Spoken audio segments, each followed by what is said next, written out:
রাতের নিস্তব্ধ জঙ্গলের মাঝে চক্রাকারে ঘুরে চলেছে চারটি উজ্জ্বল মশালের আলো।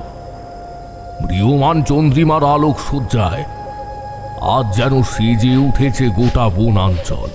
মাথার ওপরে কর্কশ স্বরে ডেকে চলেছে রাত প্যাঁচার দল। তারা ডানা ঝটপট করতে করতে উড়ে চলেছে ওই চারটে মশালের আলোকে লক্ষ্য করে। আদল শরীর থেকে টপ টপ করে ঝরে পড়ছে বিন্দু বিন্দু ঘাম। চারটে শক্ত সামর্থ্য জোয়ান পুরুষের ঊর্ধ্বাঙ্গ অনাবৃত। নিম্নভাগে একটি সাদা ধুতি খাটো করে জড়ানো রয়েছে। পেটের ক্ষুধায় কাতর তারা প্রত্যেকে। প্রায় 2 দিন কেটে গিয়েছে, কিন্তু খাবার তো দূরের কথা, এক ফোঁটা জলও পায়নি তারা। মাথার উপরের আকাশটা ধীরে ধীরে ঢেকে যাচ্ছে শয়ে শয়ে পেঁচাদের কর্কশ স্বরে। তারা চক্রাকারে ঘুরে চলেছে, ঠিক যেন শয়ে শয়ে শিকারী বাজ পাখি শিকারের আশায় অপেক্ষা করে রয়েছে। তাদের সংখ্যা একটু একটু করে বেড়েই চলেছে। তাদের উজ্জ্বল লাল চোখগুলো থেকে ঠিকরে বেরোচ্ছে আদিম জিঘাংসা।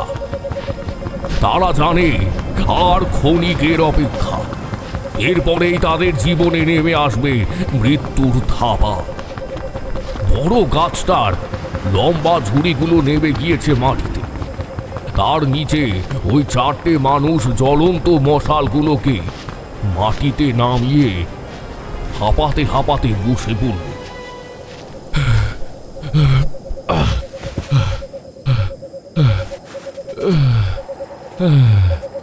তৃষ্ণায় তাদের গলা শুকিয়ে আসছে। বেশ কয়েকদিন ধরে তাদের পেটে অন্নের দানাটুকুও পড়েনি। তাদের মধ্যে একজন হাতের চেটো দিয়ে কপালের ঘামটা মুছে নিয়ে বলল, কর্তা, এইভাবে আর কতদিন? শিউলিকে তো এত খুঁজলাম কর্তা, কিন্তু কই, এখনো পর্যন্ত তো তার দেখা পেলাম না। এই চুপ কর মাধব। আমি এই গায়ের মোড়ল। যুগের পর যুগ ধরে চলে আসা এই প্রথা যদি আমরা মাঝপথে থামিয়ে দিই, তাহলে গ্রামে আমার সম্মানটা থাকবে? বল দেখিনি। শিউলি এই জঙ্গলের মধ্যেই কোথাও একটা ঘাপটি মেরে বসে রয়েছে। সে আমার জন্যই অপেক্ষা করে রয়েছে রে। আমি যে তাকে বড্ড ভালোবাসি। গ্রামের এই প্রাচীন বিয়ের প্রথা সে কি আজ থেকে রে মাধব? তোর বাপ, আমার বাপ, এদের সকলকেই যে এমন ভাবে জঙ্গলে এসে তাদের বউ, মানে তোর কিংবা আমার মাকে খুঁজতে হয়েছিল। না জানে কতদিন তারাও এইভাবে অনাহারে তৃষ্ণায় এই জঙ্গলে রাত কাটিয়ে অবশেষে খুঁজে পেয়েছে তাদের। আর তুই এখনই হার মানতে বলছিস? না না মাধব, আমি হারাধন সাপুই রে, এই চঞ্চলপুর গ্রামের মোড়ল। বলা ভালো সর্বপ্রথম যুবক মোড়ল, যার বুদ্ধিমত্তার উপরে গোটা গ্রামটা বিশ্বাস করে। পাশ থেকে আরেকটি বছর কুড়ির যুবক বলে উঠল, কর্তা, এই কাজে যে বড্ড ঝক্কিও পোয়াতে হয়েছে আমাদের সকলকে। এখন তো গ্রামে ফেরার রাস্তাটাও আর খুঁজে পাচ্ছি না কর্তা। নীলমণি, গ্রামের প্রাথমিক বিদ্যালয়ে 4র্থ শ্রেণী অবধি তো পড়েছিস। এই গ্রামে তুই আর আমি ছাড়া আর কোনো শিক্ষিত ব্যক্তি নেই। আমরা অরণ্যচারী, বেশিরভাগ সময়টাই আমাদের জঙ্গলে কাটাতে হয়। কিন্তু কর্তা, আজ আমাদের এই চেনা জঙ্গল যে বড্ড অচেনা ঠেকছে। এই জঙ্গলে কতবার চাক ভেঙে মধু নিতে এসেছি, গাছ কাটতে এসেছি, কিন্তু কখনো তো পথ হারায়নি। তাছাড়া আগের বার কি হয়েছিল মনে আছে কর্তা? ধুতির খুঁট থেকে এক বান্ডিল বিড়ি আর এক প্যাকেট দেশলাই বার করে পাশে রাখলো চঞ্চলপুর গ্রামের মোড়ল হারাধন। ঠোঁটে একটা বিড়ি গুঁজে তাতে আগুন জ্বালাতেই গাছের ওপর থেকে কোনো এক রাতচরা পাখি কর্কশ কণ্ঠে ডেকে উঠল। তারা লক্ষ্য করল না যে রাতের আকাশ জুড়ে হাজার হাজার পেঁচার দল এইবার নিঃশব্দে ঘুরপাক খেয়ে চলেছে। হারাধন বলে উঠল, হ্যাঁ শতদল, মনে আছে বইকে। কিন্তু তার জন্য তো বহুকাল ধরে চলে আসা এই প্রথা বন্ধ করতে পারিনে। গ্রামের এই জঙ্গলে দেবীর অভিশাপ নেমে এসেছে। যারাই এই জঙ্গলে আসছে তাদের আর খুঁজে পাওয়া যাচ্ছে না। অদ্ভুতভাবে তাদের যেন গ্রাস করে নিচ্ছে জঙ্গলের কালো আঁধার। এই গ্রামে বিয়ের প্রথা অনুযায়ী আমাদের আদিবাসী সম্প্রদায়ের মধ্যে এমন প্রথা প্রচলিত রয়েছে যে দু পরিবার থেকে বিয়ের কথা পাকা হওয়ার পরেই কনেকে জঙ্গলের গভীরে কোনো একটা গাছের উপর মাচা বানিয়ে লাল চিলির শাড়ি, গহনা এসব পরিয়ে রেখে আসা হয়। সাথে অবশ্যই কয়েকদিনের জন্য শুকনো খাবার, জল এইসবও দিয়ে দেওয়া হয়, যাতে তার কোনো কষ্ট না হয় আর কি। বিয়ের পাত্রকে সেই কোণে খুঁজে বার করতে হয়, তবেই বিয়ে সম্পন্ন হয় এবং কনের বাবা পাত্রের হাতে কন্যা সম্প্রদান করে। প্রকৃত অর্থে বলতে গেলে পাত্র কনের উপযুক্ত কিনা, সারা জীবন তার দায়ভার বইতে পারবে কিনা, এইগুলোই মূলত সেই বিয়ের আগে পরখ করে নেওয়া হয়। যদি পাত্র বিয়ের কনেকে খুঁজতে অসফল হয় তবে বিয়ে তো ভাঙবেই। উপরন্তু নিয়ম অনুযায়ী সে বিয়ের জন্য অযোগ্য পাত্র হিসাবে গণ্য হবে। কারণ যেই মরদ বিয়ের আগে সামান্য কনেকে খুঁজে বার করতে পারে না, তার কিসের পুরুষত্ব? তবে পাত্রীকে কিন্তু আবারও সেই একইভাবে অন্যের হাতে তুলে দেওয়া হয়। তবে ওই যে এক্ষুনি বললি বিপদ, হারাদন সাপই বিপদের তোয়াক্কা করে না শতদল। আমার বাপ দাদুরা সাপের খেলা দেখাতো, সাপের সাথে এক বিছানায় শুয়ে থাকতো তারা। আমিও এককালে দেখিয়েছি বটে, তবে এই কাজে ঝুঁকি প্রচুর। ইংরেজ সরকারের কড়া নিষেধ, কোনোভাবেই বন্য প্রাণীদের মনোরঞ্জনের খোরাক বানানো যাবে না। তাছাড়া সাপের ছোবলে মারা যাওয়ার ঘটনা তো বিরল নয়। কিন্তু কথা আপনি বলেন, বিয়ে আগে না জীবন? হ্যাঁ, বিপদ জেনেও আমরা আজ 4 দিন হলো এই চঞ্চলপুর গ্রামের বাদার বনের জঙ্গলে হন্যে হয়ে ঘুরে চলেছি। তাতে করে মুড়ি মুড়কি, বাতাসা যা এনেছিলাম সবই তো শেষ, এমনকি জলটুকুও যে নেই। এই জঙ্গল এতটাই গভীর যে গাছের গায়ে চিহ্ন এঁকে না দিলে পথ চিনে ফেরা মুশকিল। হ্যাঁ মাধব, তবে একটা জিনিস খেয়াল করেছিস? কি কথা? হারাধন তারা যে গাছের নিচে এতক্ষণ বসেছিল, পাশে রাখা মশালটা তার দিকে খানিক তুলে ধরল। সকলে দেখতে পেল গাছের একটি অংশ কেউ বা কারা যেন খুবলে নিয়েছে। প্রশ্ন করল নীলমণি, এটা কি কর্তা? দেখে তো মনে হচ্ছে যে এই গাছের এই জায়গাটা কেউ যেন ধারালো নখের আঁচলে খুবলে তুলে নিয়েছে। হ্যাঁ নীলমণি, জঙ্গলের বেশিরভাগ গাছগুলোরই এই একই দশা। এই তোর মনে আছে আমরা খানিক আগে এই দিক থেকে ঘুরে গেছি? হ্যাঁ, এই গাছেই তো ছুরি দিয়ে 3টে দাগ কেটেছিলাম, মনে নেই? কর্তা, অপরাধ নেবেননি, জঙ্গলে সব গাছ দেখতে একই রকম লাগে। আপনি কি করে নিশ্চিতভাবে বলছেন যে এই গাছের নিচেই আমরা দাগ কেটেছিলাম? মরা জ্যোৎস্নার আলো ধীরে ধীরে কমে আসছে, আকাশ ঢেকে যাচ্ছে কালো মেঘে। আকাশের দিকে চেয়ে হারাধন বলে উঠল, এ যে দেখি বুঁদের ওপরে বিষ পোড়া। এখন গাছের তলায় থাকাটাও তো নিরাপদ নয়, যখন তখন বাজ পড়তে পারে। জঙ্গলে হিংস্র জানোয়ার বলতে বুনো কুকুরের পাল, আর নয়তো হায়না। কালে ভদ্রে পাশের জঙ্গল থেকে বাঘও আসে বটে, তবে সেটার সম্ভাবনা এই মুহূর্তে কম। হ্যাঁ, যেটা বলছিলাম, ওই গাছের গায়ে নখের আঁচড়, ওটা দেখে কি মনে হচ্ছে মাধব? কথা দেখে মনে হচ্ছে পাখির নখের দাগ, কারণ শেয়াল, কুকুর কিংবা হায়নার নখ এত ছোট তো হয় না। ওই যে দেখেন দেখেন দেখেন, 4 আঙুলের নখের দাগ স্পষ্ট গেঁথে দিয়েছে। হ্যাঁ মাধব, এর থেকে বোঝা যায় এটা কোনো পাখির কাজ। তারা যেন ইচ্ছে করেই আমাদের টানা 3টে দাগের ওপর বসিয়ে দিয়েছে নখের আঁচড়। শুধু তাই নয়, এই জঙ্গলে প্রতিটা গাছেই এমন আঁচড় চোখে পড়ছে আমার। তোদের আগে বলিনি, কারণ শুনলে হয়তো তোরা ঘাবড়ে যেতি। আমাদের জঙ্গল থেকে পথ চিনে বাইরে বেরোনোর সমস্ত রাস্তা তারা যেন বন্ধ করে দিয়েছে। এর আগেও গ্রামে যখন নবীনের বিয়ে ঠিক হলো পাশের গায়ের অম্বরার সাথে, সেইবার প্রায় 1 সপ্তাহ পেরিয়ে যাওয়ার পরেও যখন না নবীন না তার দলের লোক, এমনকি কনে আর মেয়ের দলের লোকেরাও গ্রামে ফিরে এলো না, সেই সময় আমি সকলকে নিয়ে কত খুঁজেছি। সারা জঙ্গল চষে বেরিয়েছি, কিন্তু গাছের গায়ে মাচা করে বাঁধা সেই ছোট্ট গাছ বাড়িটা ছাড়া আর কাউকেই দেখতে পাইনি। জানি না আমি জানি না আজ কি হতে চলেছে। এখন চল সামনের দিকে। একবার পাশের গ্রামেও যদি পৌঁছাতে পারি তাহলে অন্তত ঝড় জলের হাত থেকে বেঁচে যাব। তারা জ্বলন্ত মশাল হাতে একে একে উঠে দাঁড়ালো। ধীরে ধীরে তারা এগিয়ে চলল জঙ্গলের মাঝে সরু পায়ে হাঁটা পথ ধরে সামনের দিকে। খানিক দূর এগোতেই হঠাৎ মাধব এক জায়গায় স্থির হয়ে দাঁড়িয়ে পড়ল। তার 2 চোখ বিস্ফারিত। ততক্ষণে বাকি 4 জন আরো খানিকটা সামনের দিকে এগিয়ে গিয়েছে। মশালের আলো খানিকটা নিচু হয়ে ধরতেই সে এইবার ছিটকে পিছনে সরে এলো। সেখানে পড়ে রয়েছে একতাল ছিন্ন ভিন্ন পেটের নাড়ি ভুঁড়ি। আকাশ থেকে নেমে এলো এক তীব্র চোখ ধাঁধানো বেগুনি আলোক রশ্মি।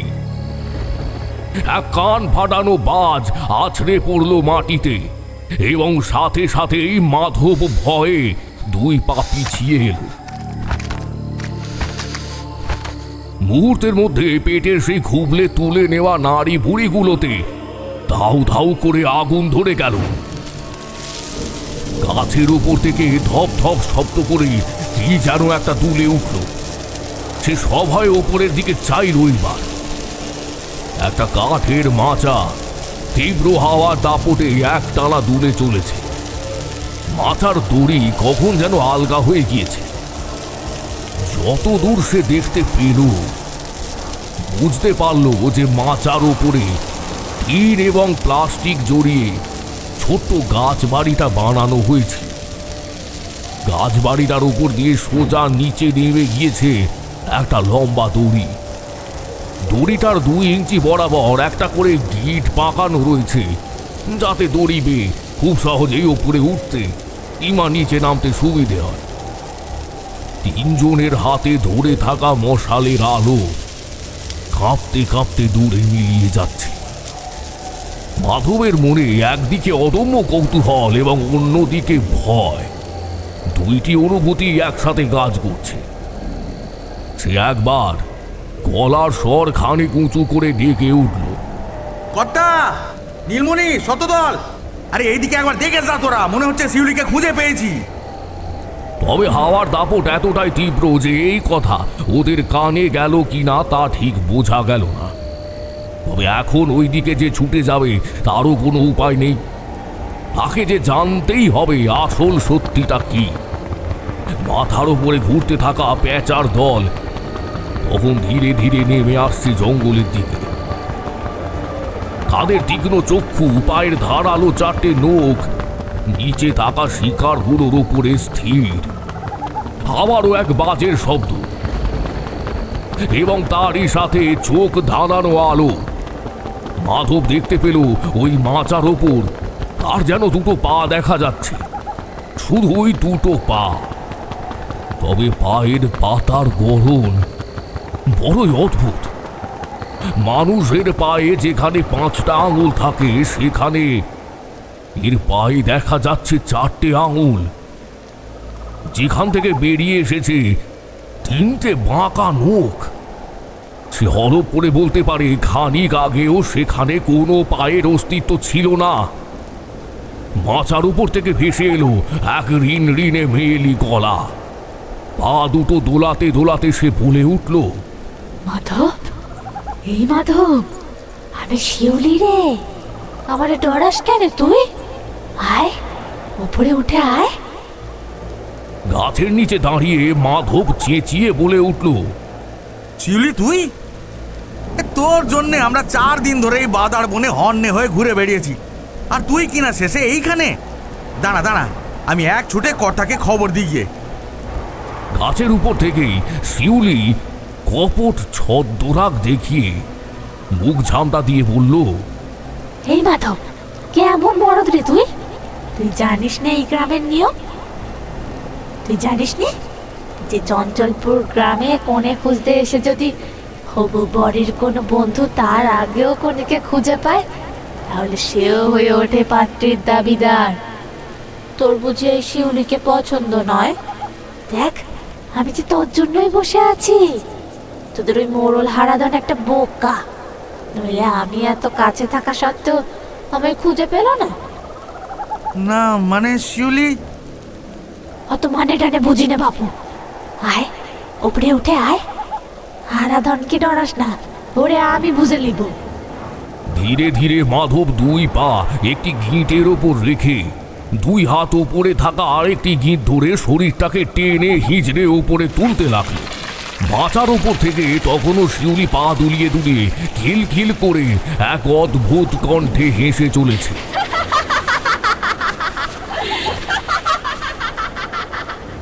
দড়ির শেষ গিঁটটা পেরোতেই একটা বলিষ্ঠ হাত তাকে টেনে ধরে ওপরে তুলল।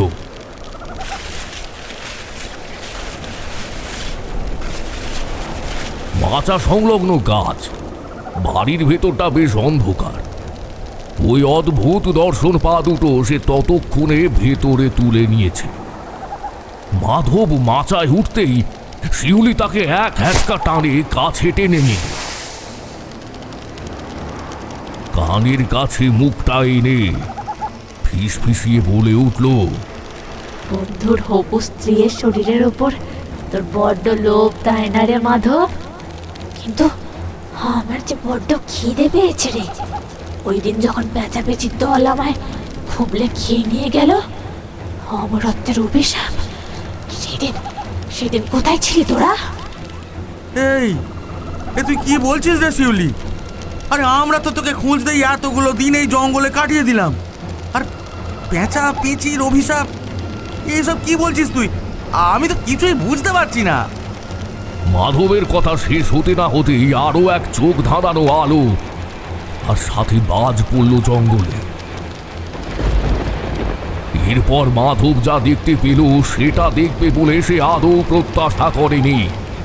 মাধবের চোখের সামনে ফুটে উঠল এক অদ্ভুত দর্শন, নারীর মুখ।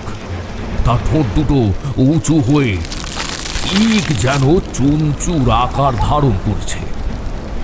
মুখটা হাঁ করতেই দেখা গেল সেখানে দেখা যাচ্ছে দুই পাটিতে তীক্ষ্ণ ধারালো দাঁতের শাড়ি। তার পরনে একটি লাল চেলির শাড়ি, গায়ে গহনা। তার পেটের জায়গাটা ফাঁকা, সেখানে রয়েছে একটি গোল গর্ত। সেখান থেকে চুইয়ে নেমে আসছে লাল রক্তের ধারা। তার সারা শরীর ফ্যাকাশে এবং বিবর্ণ। তার হাতেও দেখা যাচ্ছে 4টি আঙুল। 5 নম্বর আঙুলের জায়গাটা কাটা। কেউ যেন সেখান থেকে খুবলে একটা আঙুল কেটে নিয়েছে। এখানে দেখা যাচ্ছে এক রাশ কালো জমাট বাঁধা রক্ত। পায়ের দিকে চোখ পড়তে আবারও চমকে উঠল মাধব। 2 পায়ের তর্জনীর আঙুলটা কাটা। হাত এবং পায়ের বাকি আঙুলগুলো থেকে বেরিয়ে এসেছে তীক্ষ্ণ ধারালো নখ। মাধব তীব্র আতঙ্কে শেষ চিৎকারটা করতেই যাবে, ঠিক সেই মুহূর্তে বিরাট একটা ঠোঁট তার গলায় এসে বসল। খিদে,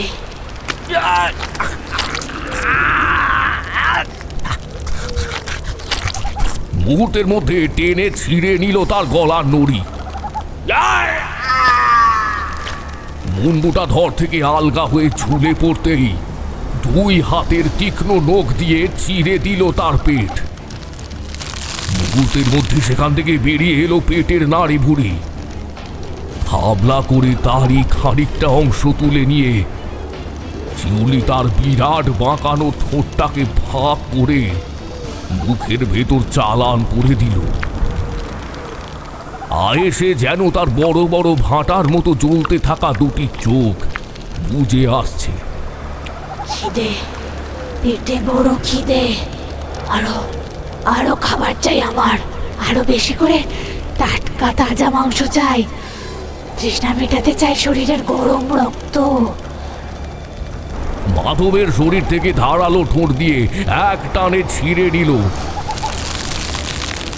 একটি হাত। সেটিকে ঠোঁটে গুঁজে মাধবের ছিন্ন ভিন্ন শরীরটাকে একদিকে ফেলে রেখে সে ধীরে ধীরে মাচা সংলগ্ন গাছ বাড়িটার বাইরে পা রাখল। তার পিঠের দুই দিক থেকে বেরিয়ে এলো দুটি ডানা। ধীরে ধীরে ডানা ঝাপটাতে ঝাপটাতে সে উড়ে চলল দূরে টিমটিমে জ্বলতে থাকা তিনটি মশালের আলোর দিকে। মুহূর্তের মধ্যে আকাশ পথে জড়ো হলো শত সহস্র প্যাঁচার দল। এদিকে তখন মাধবের অনুপস্থিতি টের পেয়ে ঘুরে দাঁড়িয়েছে সকল। আকাশ থেকে নেমে এসেছে বাঁধ ভাঙা বৃষ্টি। দপ করে নিভে গেল তাদের মশালের আলো। হঠাৎ তাদের মাঝে ধপ করে কি যেন একটা পড়তেই তারা সকলে চমকে দুই হাত দূরে ছিটকে গেল। চেঁচিয়ে উঠল নীলমণি। কর্তা, এই একটা মানুষের কাটা হাত, কে যেন ওপর থেকে মাটিতে ফেললো। এইবার সকলের চোখ গেল উপরের দিকে। তারা দেখতে পেল হাজার হাজার প্যাঁচার দল তীর বেগে উড়ে আসছে তাদের দিকে। তাদের ঠিক সামনে লাল চেলি পড়া এক ভয়ঙ্কর দর্শন পিশাচিনী। তাকে ঠিক মানুষও বলা যায় না, আবার পাখিও নয়। তার ঠোঁট দুটো উঁচু হয়ে পাখির ঠোঁটের রূপ নিয়েছে। তার কাঁধের দুই পাশ থেকে বেরিয়ে এসেছে দুটি ডানা। তার হাত এবং পায়ের চারটে আঙুল দিয়ে বেরিয়ে এসেছে তীক্ষ্ণ ধারালো নখ। তার পরনে বিয়ের লাল শাড়ি, গলায় ঝুলছে সোনার গহনা, কোমরে ঝুলছে সোনার কোমর বন্ধনী। ধীরে ধীরে সে মাটিতে নেমে এল। তাকে ঘিরে এক একটি গাছের ডালে গিয়ে বসলো কাতরে কাতরে পেঁচা পেঁচির দল। তারা যেন দলনেত্রীর আদেশের অপেক্ষাতেই এতক্ষণ ছিল। এই অদ্ভুত দর্শন অবধি মাটিতে পা রাখা মাত্র ডানা দুটো গুটিয়ে নিল সে। এরপর ধীরে ধীরে তাদের দিকে এগিয়ে এল।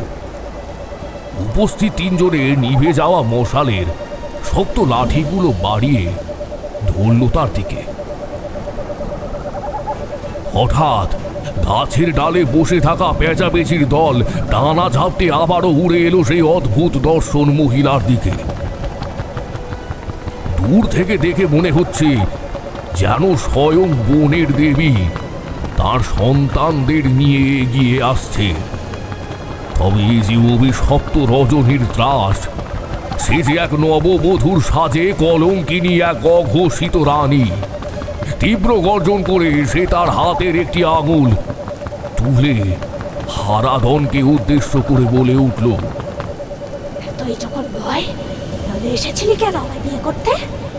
আমি যে 3 দিন আগেই বদলে গিয়েছি।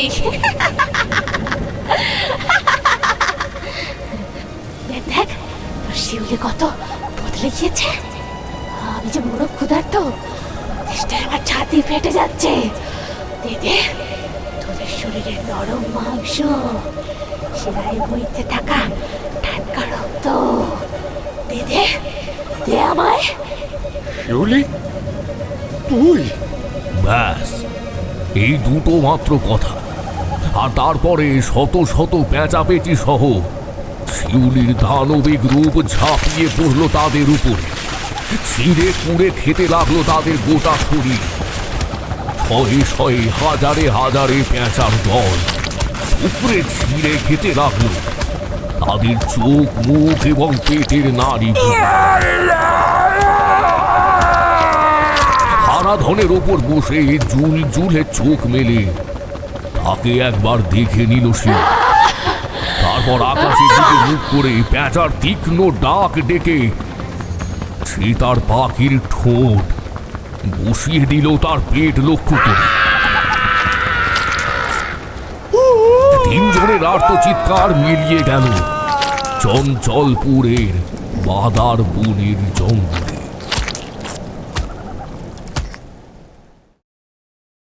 গল্পটি শোনার আগে কমেন্ট বক্সের পাশে থাকা হাইপ বাটনটায় একবার ক্লিক করে দেবেন, যাতে আমাদের এই গল্পটা আরও মানুষের কাছে পৌঁছে যেতে পারে। আসনের পাশ থেকে আমার দেওয়া পাসিং শোয়ের প্যাকেট থেকে একটি কাঁচি সিগারেট তুলে নিল তারানাথ তান্ত্রিক। বাইরে সন্ধে হয়ে এসেছে। ল্যাম্পপোস্টগুলোতে জ্বলে উঠছে হ্যাজাক লণ্ঠনের আলো। ঠাকুরমশাই ঠোঁটে গুজে রাখা সিগারেটে আগুন ধরিয়ে আমাদের চার জোড়া হতভম্ব হয়ে থাকা মুখের দিকে এক নজর তাকিয়ে বললেন, ছোটবেলায় রূপকথায় তোমরা সকলেই নিশ্চয়ই ব্যঙ্গমা ব্যঙ্গমীর গল্প পড়েছ আশা করি। তোমরা কি জানো এই ব্যঙ্গমা ব্যঙ্গমী আসলে ঠিক কোন ধরনের প্রাণী? তারানাথের কথা শুনে কিশোরী বিস্ময়ের সুরে বলে উঠল, আচ্ছা ঠাকুরমশাই, এটা তো আপনার জীবনের গল্প, মানে ওই মূলত তন্ত্র প্রধান। এর সাথে বহু শতক প্রাচীন ওই রূপকথার পাখির প্রসঙ্গ কিভাবে এলো? এই দুটি রূপকথার পাখি গ্রাম বাংলার পৌরাণিক পাখি পেঁচা পেঁচির সাথে অদ্ভুত সাদৃশ্য পাওয়া যায়। সেটি হলো ব্যঙ্গমা ব্যঙ্গমী, এবং এই পেঁচা পেঁচির রূপ অনেকটা অর্ধপক্ষী এবং অর্ধ মানবের অবয়ব। তবে রূপকথার সেই পাখি ছিল পরোপকারী, সৎ, নিষ্ঠাবান এবং সর্বোপরি পরোপকারী পাখি। শুধু তাই নয়, তারা ছিল রীতিমতো জ্ঞানী এবং মানুষের মতোই তাদের ভাষায় কথাও বলতে পারত।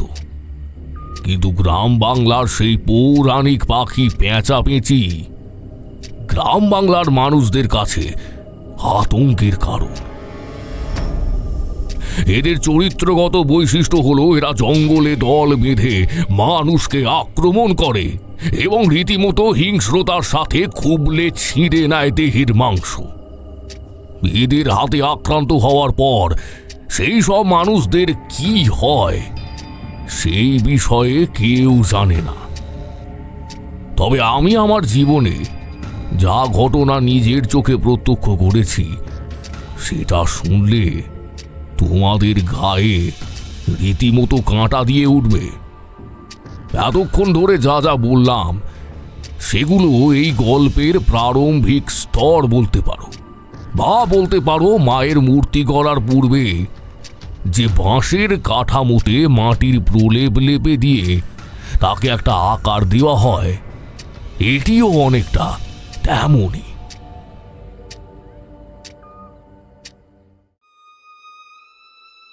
তখন আমি সদ্য যৌবন উত্তীর্ণ করে 1 বছর 50-এর বৃদ্ধ বলা ভালো। এখন আমি 70 ঊর্ধ্ব, তাই অঙ্কের হিসেবে প্রায় 20 বছর আগেকার ঘটনা।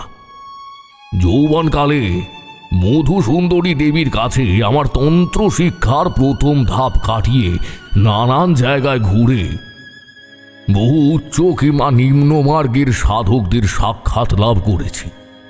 শিখেছি বহু গুহ্য তন্ত্রবিদ্যা। তবে কালে কালে যেমন ক্ষয়ে গিয়েছে শরীর, ঠিক তেমনই আমার সাধনা লব্ধ তন্ত্র শক্তি অধিক অর্থ উপার্জনের লোভে ব্যয় করায় লুপ্ত হয়েছে সেই সকল ক্ষমতা।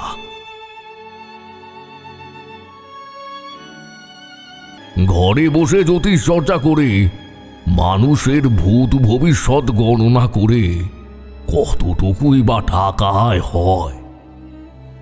মধুসুন্দরী দেবী আমায় বলে গিয়েছিলেন, ধনী আমি কখনোই হতে পারবো না বটে, তবে মোটা ভাত কাপড়ের কোনো অভাব থাকবে না আমার।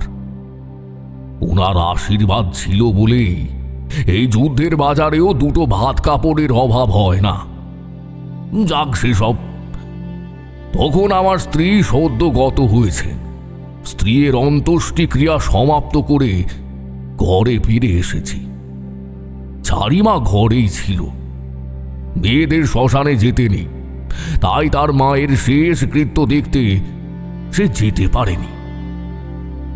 সন্ধ্যা নেমেছে কলকাতা শহর জুড়ে। ওই দিনও আজকের মতোই পাড়ার মোড়ে মোড়ে ল্যাম্পপোস্টের গায়ে জ্বালানো হয়েছে এক লণ্ঠনের উজ্জ্বল বাতি। আমি বাড়ি এসে পুরনো বস্ত্র পরিত্যাগ করে চারিমাকে ডেকে বললাম যে নতুন জামা কাপড় নিয়ে কলতলায় রাখতে। ঘরের ভিতর থেকে ভেসে আসছে রজনীগন্ধা ফুলের সুবাস। আমার স্ত্রীর ছবির সামনে ধূপধানিতে জ্বলছে সুগন্ধি ধূপ, আর সুবাস আমার নাকেও এসে ঠেকেছে। ভেতর থেকে কিন্তু সাড়া এলো না, তবে আমি স্পষ্ট শুনতে পেলাম এক পুরুষালী কণ্ঠ। সে সম্ভবত চারিমাকে উদ্দেশ্য করে বলছে,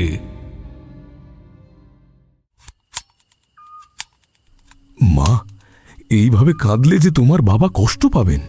তোমার মা স্বর্গে গিয়েছেন। তোমার বাবা যে এক মহান তান্ত্রিক মা, তিনি পুণ্যাত্মা। তবে মা, আমি যে অনেক আশা নিয়ে এসেছি। আমাদের গ্রামে যে বড্ড বিপদ মা, কিন্তু তোমাদের এখন যা পরিস্থিতি, আমি যে কি করি বুঝতেও পারছি না। ফিরে যে যাব তারও উপায় নেই। আমি গ্রামের মানুষকে কথা দিয়েছি যে স্বনামধন্য তান্ত্রিক ঠাকুর তারানাথকে আমি সাথে করে নিয়ে যাব। ওখানে যে তোমার মতোই বহু ছোট ছোট ছেলে মেয়ে তাদের বাবা মাকেও হারিয়েছে মা। আমি শুনতে পেলাম চারিমা সেই অজ্ঞাত পরিচয় ব্যক্তিকে কাকা বাবু বলে সম্বোধন করে বলছে, কাকাবাবু, আমার বাবা একজন মহান তান্ত্রিক। তিনি মানুষের মঙ্গল কামনাতেও ব্রতী। তার মহানুভবতার পরিচয় ইতিমধ্যে বহু মানুষ পেয়েছেন। তার দ্বারা বহু গ্রাম অশুভ শক্তির হাত থেকে রক্ষাও পেয়েছে। স্বয়ং মহামায়ার আশীর্বাদের হাত যার ওপর রয়েছে, তাকে কি কেউ কখনো ক্ষতি করতে পারে? আমি ইতিমধ্যে আপনার নিকট সকল কথাই শুনেছি। জেনেছি চঞ্চলপুর গ্রামে নেমে আসা সেই অভিশাপের কথা। জেনেছি বিবাহের সেই প্রাচীন রীতি, যা এক সময় ছিল চটুকদার এবং ঐতিহ্যপূর্ণ, কিন্তু কালক্রমে সেটি হয়ে উঠেছে বেদনাদায়ক মৃত্যুর কারণ। এই মুহূর্তে আপনাকে এই সামান্য জল বাতাসা ছাড়া আর কিছুই দিতে পারলাম না। আমাকে ক্ষমা করবেন। আমার এইবার এত কষ্টের মাঝেও মনে মনে বেশ কৌতূহল জন্মালো। এই ভর সন্ধ্যায় কে এসেছে? মনে হচ্ছে কোনো সমস্যা নিয়েই এসেছে সে। সাধারণত আমার কোনো মক্কেলের সামনে চারিমা আসে না, কিংবা কাউকে চারিমায়ের কাছে তার সমস্যার কথাও কেউ বলে না। আজ বিষয়টি বেশ অন্যরকম। আমি দাওয়ায় গিয়ে আবারও হাঁক পারলাম, চারিমা, চারিমা, বলছি নতুন জামা কাপড় নিয়ে একবার এদিকে আয় দেখিনি। সাথে করে তুলসী পাতা আনবি, কারণ সদ্য শ্মশান থেকে ফিরেছি। দাঁতে তুলসী পাতা না কাটলে অসুচি হবে। আমি দেখলাম হাতে করে সদ্য পাট ভাঙা ধুতি এবং উত্তরীয় নিয়ে চারিমা দরজায় এসে দাঁড়াল। তবে এতক্ষণ যে অচেনা পুরুষের কণ্ঠস্বর শুনছিলাম, তাকে কিন্তু দেখতে পেলাম না। আমি চারিকে জিজ্ঞেস করলাম, কি রে মা, বাড়িতে কি কেউ এসেছে নাকি? কারোর গলা শুনলাম বলে মনে হলো। চারিমা বললে, হ্যাঁ বাবা, এক ভদ্রলোক তুমি চলে যাওয়ার পর সেই দুপুর থেকে ঠায় বসে রয়েছে। সে তোমার দর্শন প্রার্থী। তার যে বড় বিপদ বাবা। বিপদ? কিসের বিপদ? আমি তো খানিক আগে এসেছি, তোকে এত করে ডাকছিলাম, বোধ করি শুনতে পাসনি। হ্যাঁ বাবা, আমায় ক্ষমা করো। আসলে ওই ভদ্রলোক এত ভেঙে পড়েছেন যে বলার ভাষাই নেই। কিন্তু দেখো, উনি উল্টে আমার বাড়ির পরিস্থিতি দেখে আমায় এতক্ষণ ধরে সামলাচ্ছিলেন। তোমাদের এই ক্ষেত্রে একটা বিষয় আমি বলে রাখি, আমার দেশের বাড়ি কলকাতায় নয়, সেটা তো তোমরা জানোই। কলকাতার এই মটলেনের বাড়িটায় বহু বছর ধরে আমি ভাড়া থাকি। কলকাতার আত্মীয় স্বজন বলতে তেমন কেউ নেই। যদিও ওই দিন দেশের বাড়ি থেকে দাদা এসেছিল, তবে সে কাজ শেষ হতেই সন্ধ্যার ট্রেন ধরে বাসায় ফিরে গিয়েছিল। ফলে চারি মায়ের কাছে থাকা বা তাকে সামলানোর জন্য তেমন কাউকে পাওয়া যায়নি। যদিও আমার চারি মা বেশ সাহসী, যাক সেসব। আমি চারি মায়ের কথা শুনে এবং সর্বোপরি আমার কানে যেটুকু এসেছিল তাতে বুঝতে পারলাম যে উনি নিশ্চয়ই কোনো বিপদে পড়ে আমার কাছে এসেছেন। চারি মা শাড়ির কোঁচর থেকে তুলসী পাতা বের করে আমার হাতে দিতে আমি তখনই সেটা দাঁতে কেটে চিবিয়ে নিলাম। এরপর আর কাল বিলম্ব না করে কলতলায় স্নান সেরে পরিচ্ছন্ন কাপড় পরে ঘরে গেলাম। আমার ঘরে গিয়ে দেখলাম এই মুহূর্তে তোমরা ঠিক যেখানে বসে রয়েছ উনিও ওই দিন সেইখানে ঠায় বসেছিলেন। কালো গাত্রবর্ণ, মাথার চুল কাঁধ অবধি বিস্তৃত, পরনে একটি আধময়লা সাদা কাপড় এবং হাঁটু অবধি গোটানো ধুতি। সে মাথা নিচু করে ঠায় বসে রয়েছে। আমি তার সামনে গিয়ে তাকে নমস্কার জানিয়ে বললাম, ক্ষমা করবেন, অধিক বিলম্ব হয়ে গেল। আসলে দেখতেই তো পাচ্ছেন বাড়ির পরিস্থিতি। আমার স্ত্রী কাল রাতে মারা গিয়েছেন। আমরা বড়ই শোকাহত। তিনি তৎক্ষণাৎ উঠে দাঁড়িয়ে আমার হাত দুটো চেপে ধরে বললেন, ঠাকুরমশাই, ঠাকুরমশাই, দয়া করে ক্ষমা চেয়ে আমায় ছোট করবেন না। যদি আগে জানতাম যে এমন পরিস্থিতি, তাহলে আজ আমার আগমন ঘটতো না। আসলে আমিও যে নিরুপায় ঠাকুরমশাই। চঞ্চলপুর গ্রামে নেমে আসা এই প্রাচীন অভিশাপের কবল থেকে একমাত্র আপনিই আমাদের রক্ষা করতে পারেন ঠাকুরমশাই। তিনি তৎক্ষণাৎ উঠে দাঁড়িয়ে আমার হাত দুটো চেপে ধরে বললেন, আপনি আগে শান্ত হয়ে বসুন। আপনাকে বড্ড ক্লান্ত এবং উদ্বিগ্ন দেখাচ্ছে, তা দেখতেই পাচ্ছি। একবারটি এদিকে আসুন তো। সে আমার দিকে খানিকটা এগিয়ে আসতেই আমি পদ্মাসনে উপবিষ্ট হয়ে তার ললাট, মানে যেখানে ত্রিনয়ন উন্মুখ হয়, ঠিক সেই স্থানে আমার বৃদ্ধাঙ্গুলি চেপে ধরলাম। সেই ভদ্রলোকের মস্তিষ্কে তরঙ্গ শক্তি আমার মস্তিষ্কে প্রবাহিত হতেই আমার চোখের সামনে কিছু টুকরো টুকরো দৃশ্য ভেসে উঠল। আমি স্পষ্ট দেখতে পেলাম শয়ে শয়ে পাখি একটি জঙ্গলের ভেতর দিয়ে উড়ে চলেছে। রাতের অন্ধকারে তাদের চোখ দুটো ভাঁটার মতো জ্বলছে।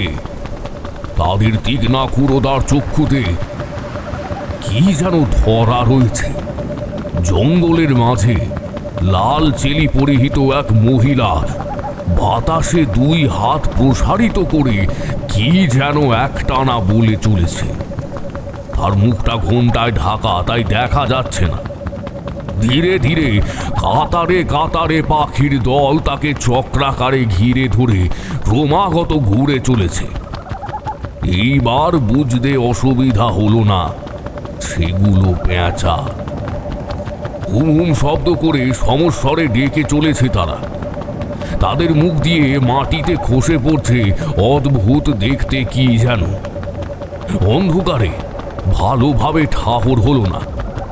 আমি আরো বেশি মাত্রায় আমার আজ্ঞা চক্রকে সক্রিয় করে দৃশ্যটি স্পষ্টভাবে দেখার চেষ্টা করলাম।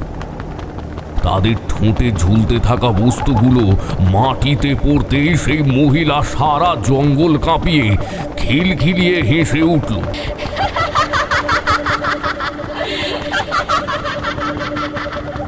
এইবার সে ঝাঁপিয়ে পড়েছে মাটিতে পড়ে থাকা বস্তুগুলোর উপর।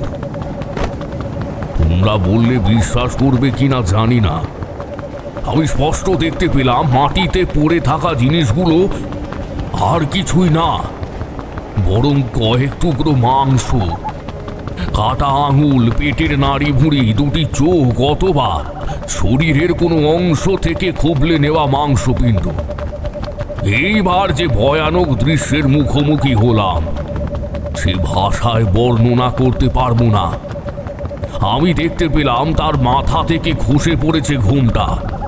তার ঠোঁটের অংশটি উঁচু হয়ে এক চঞ্চুর আকার ধারণ করেছে। মাথার চুল জট পাকানো, তার হাতে 5টার জায়গায় 4টে আঙুল এবং সেই আঙুলগুলোতে পাখির মতোই বাঁকানো তীক্ষ্ণ ধারালো নখ।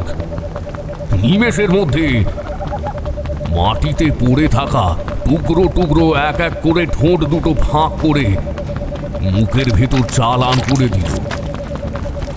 সে হাঁ করতেই দেখতে পেলাম সেখানে দেখা যাচ্ছে সারি সারি তীক্ষ্ণ দাঁত। তার সারা শরীর জুড়ে রয়েছে সোনার অলংকার। তাকে দেখে মনে হচ্ছিল সে যেন বিয়ের আসর থেকে উঠে আসা এক কনে। বিবাহ সম্পন্ন হয়নি, কারণ সিঁথিতে কোনো সিঁদুর নেই।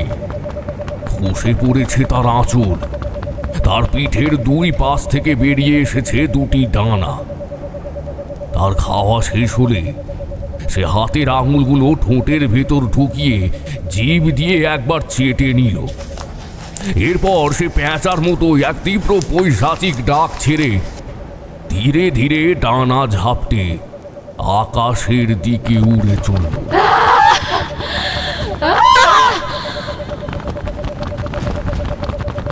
তাকে ঘিরে উড়ে চলল আরো শত সহস্র অগুন্তি পেঁচার দল। সত্যি বলতে এমন দৃশ্য দেখব বলে আমি আশা করিনি। এতকাল যাবৎ বহু যক্ষিণী, হাঁকিনী, পিশাচিনী, তাল বেতালের সংস্পর্শে এসেছি বহু ভূত প্রেতের, কিন্তু এমন অদ্ভুত দর্শন প্রেতিনীর সাক্ষাৎ এই প্রথমবার আমি পেলাম। আবারও দৃশ্যপটের পরিবর্তন ঘটল। আমি দেখতে পেলাম আকাশ পথে হুম হুম ডাক ছাড়তে ছাড়তে তারা এগিয়ে চলেছে গ্রামের দিকে। রাতের কালো আকাশ জুড়ে শত সহস্র পেঁচার দল এবং তাদের প্রতিনিধিত্ব করে চলেছে সেই পক্ষী মানবী। তারা তাদের ওড়ার গতি বাড়িয়েছে।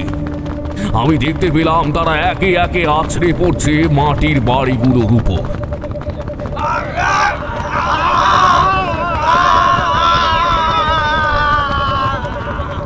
ভেতর থেকে বেরিয়ে আসছে মানুষের তীব্র মরণ আর্তনাদ। প্রতিটি বাড়ির দরজা খুলে গিয়েছে। গ্রামের মানুষগুলো প্রাণ ভয়ে চিৎকার করতে করতে ছুটে চলেছে। ওই বিরাট দেহের লাল চেলি পড়া মেয়েটি ডানা ঝাপটে একের পর এক মানুষকে শূন্যে তুলে ধরে আছাড় মারছে মাটিতে। উফ, সেই দৃশ্য চোখে দেখা যায় না। এমন পৈশাচিকতার নিদর্শন এর আগে আমি কখনো দেখিনি। আমার চোখের সামনে আবারও ফুটে উঠল টুকরো টুকরো কিছু দৃশ্য। আমি দেখতে পেলাম মাটিতে পড়ে যন্ত্রণায় কাতরাতে থাকা মানুষগুলোর উপরে ঝাঁপিয়ে পড়ছে তারা। শত সহস্র পেঁচা উল্লাস ধ্বনিতে ফেটে পড়ছে। তারা ধারালো ঠোঁট দিয়ে খুবলে নিচ্ছে তাদের শরীর থেকে মাংস।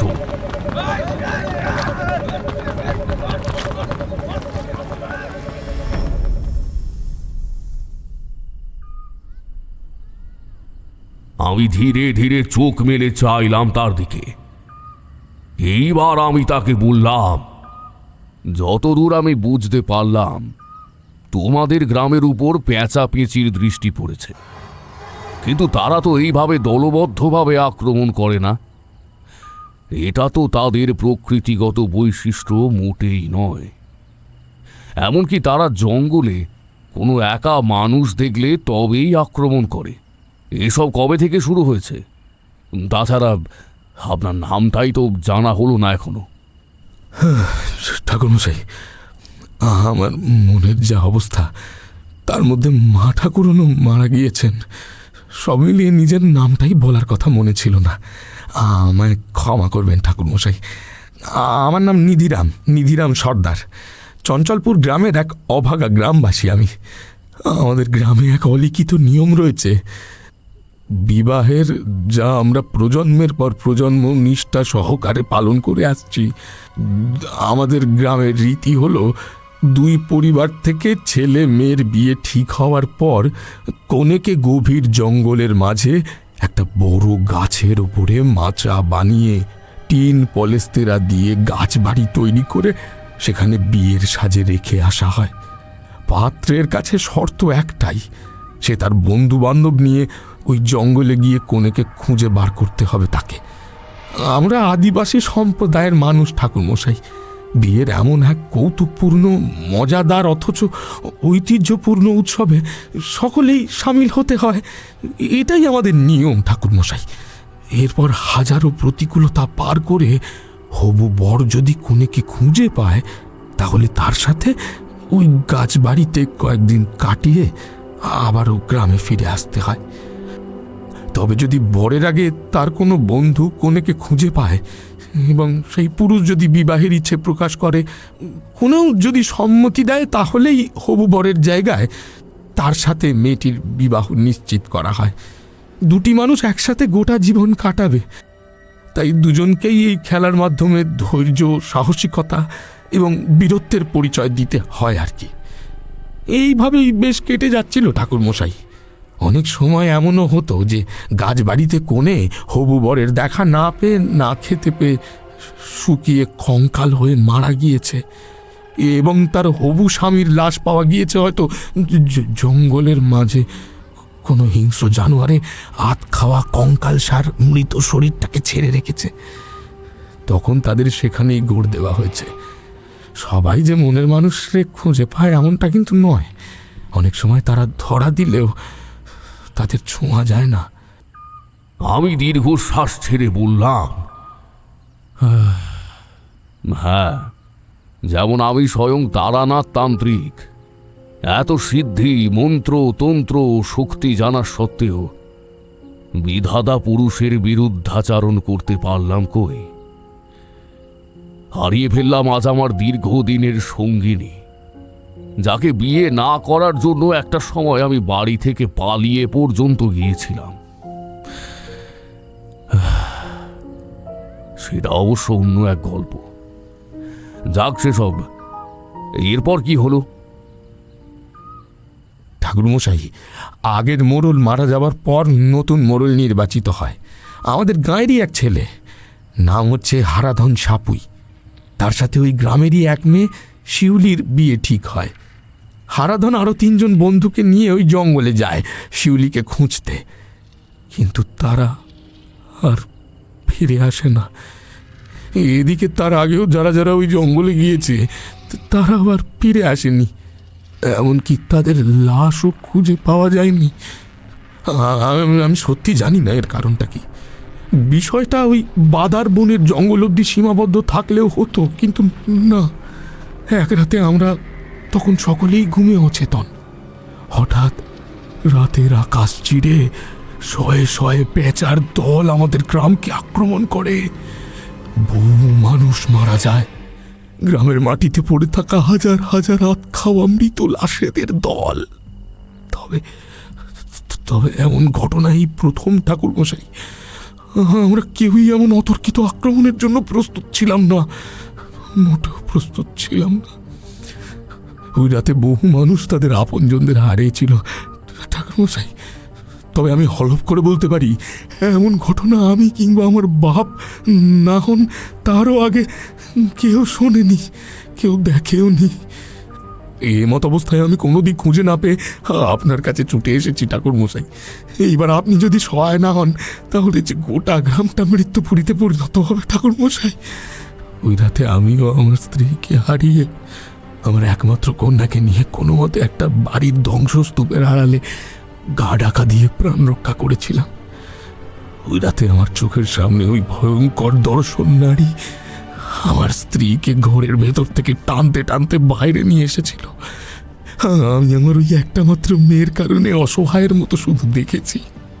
আমাদের গ্রামে এক পণ্ডিত রয়েছেন, গ্রামে উচ্চশিক্ষিত বলতে ওই একটি মাত্র মানুষ, যার বিচার বুদ্ধির ওপর আমাদের পূর্ণ আস্থা রয়েছে।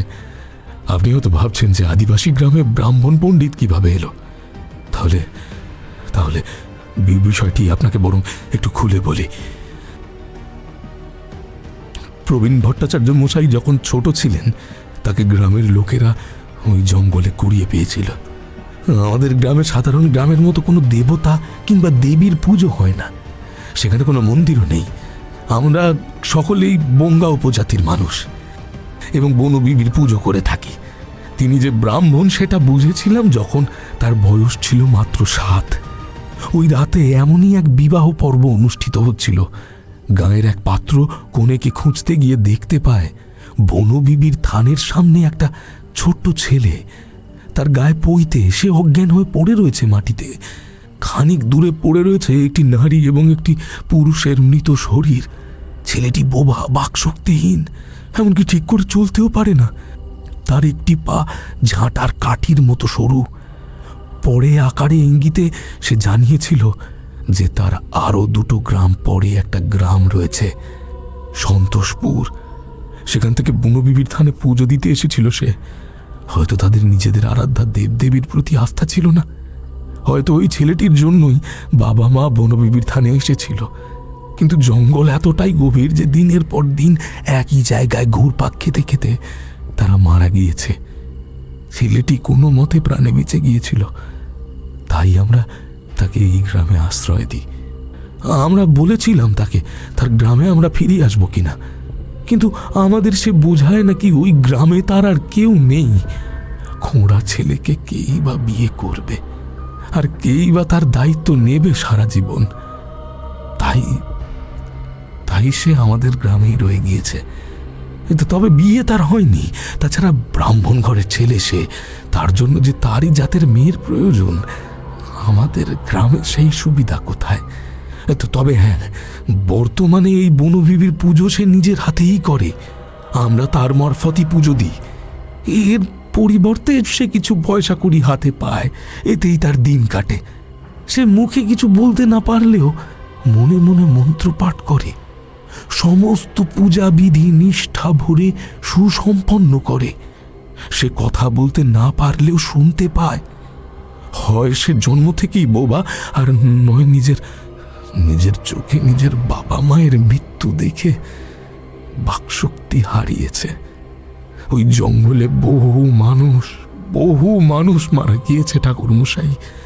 একমাত্র ওই প্রবীণ ভট্টাচার্য এই প্রথার তীব্র প্রতিবাদ জানিয়েছিলেন।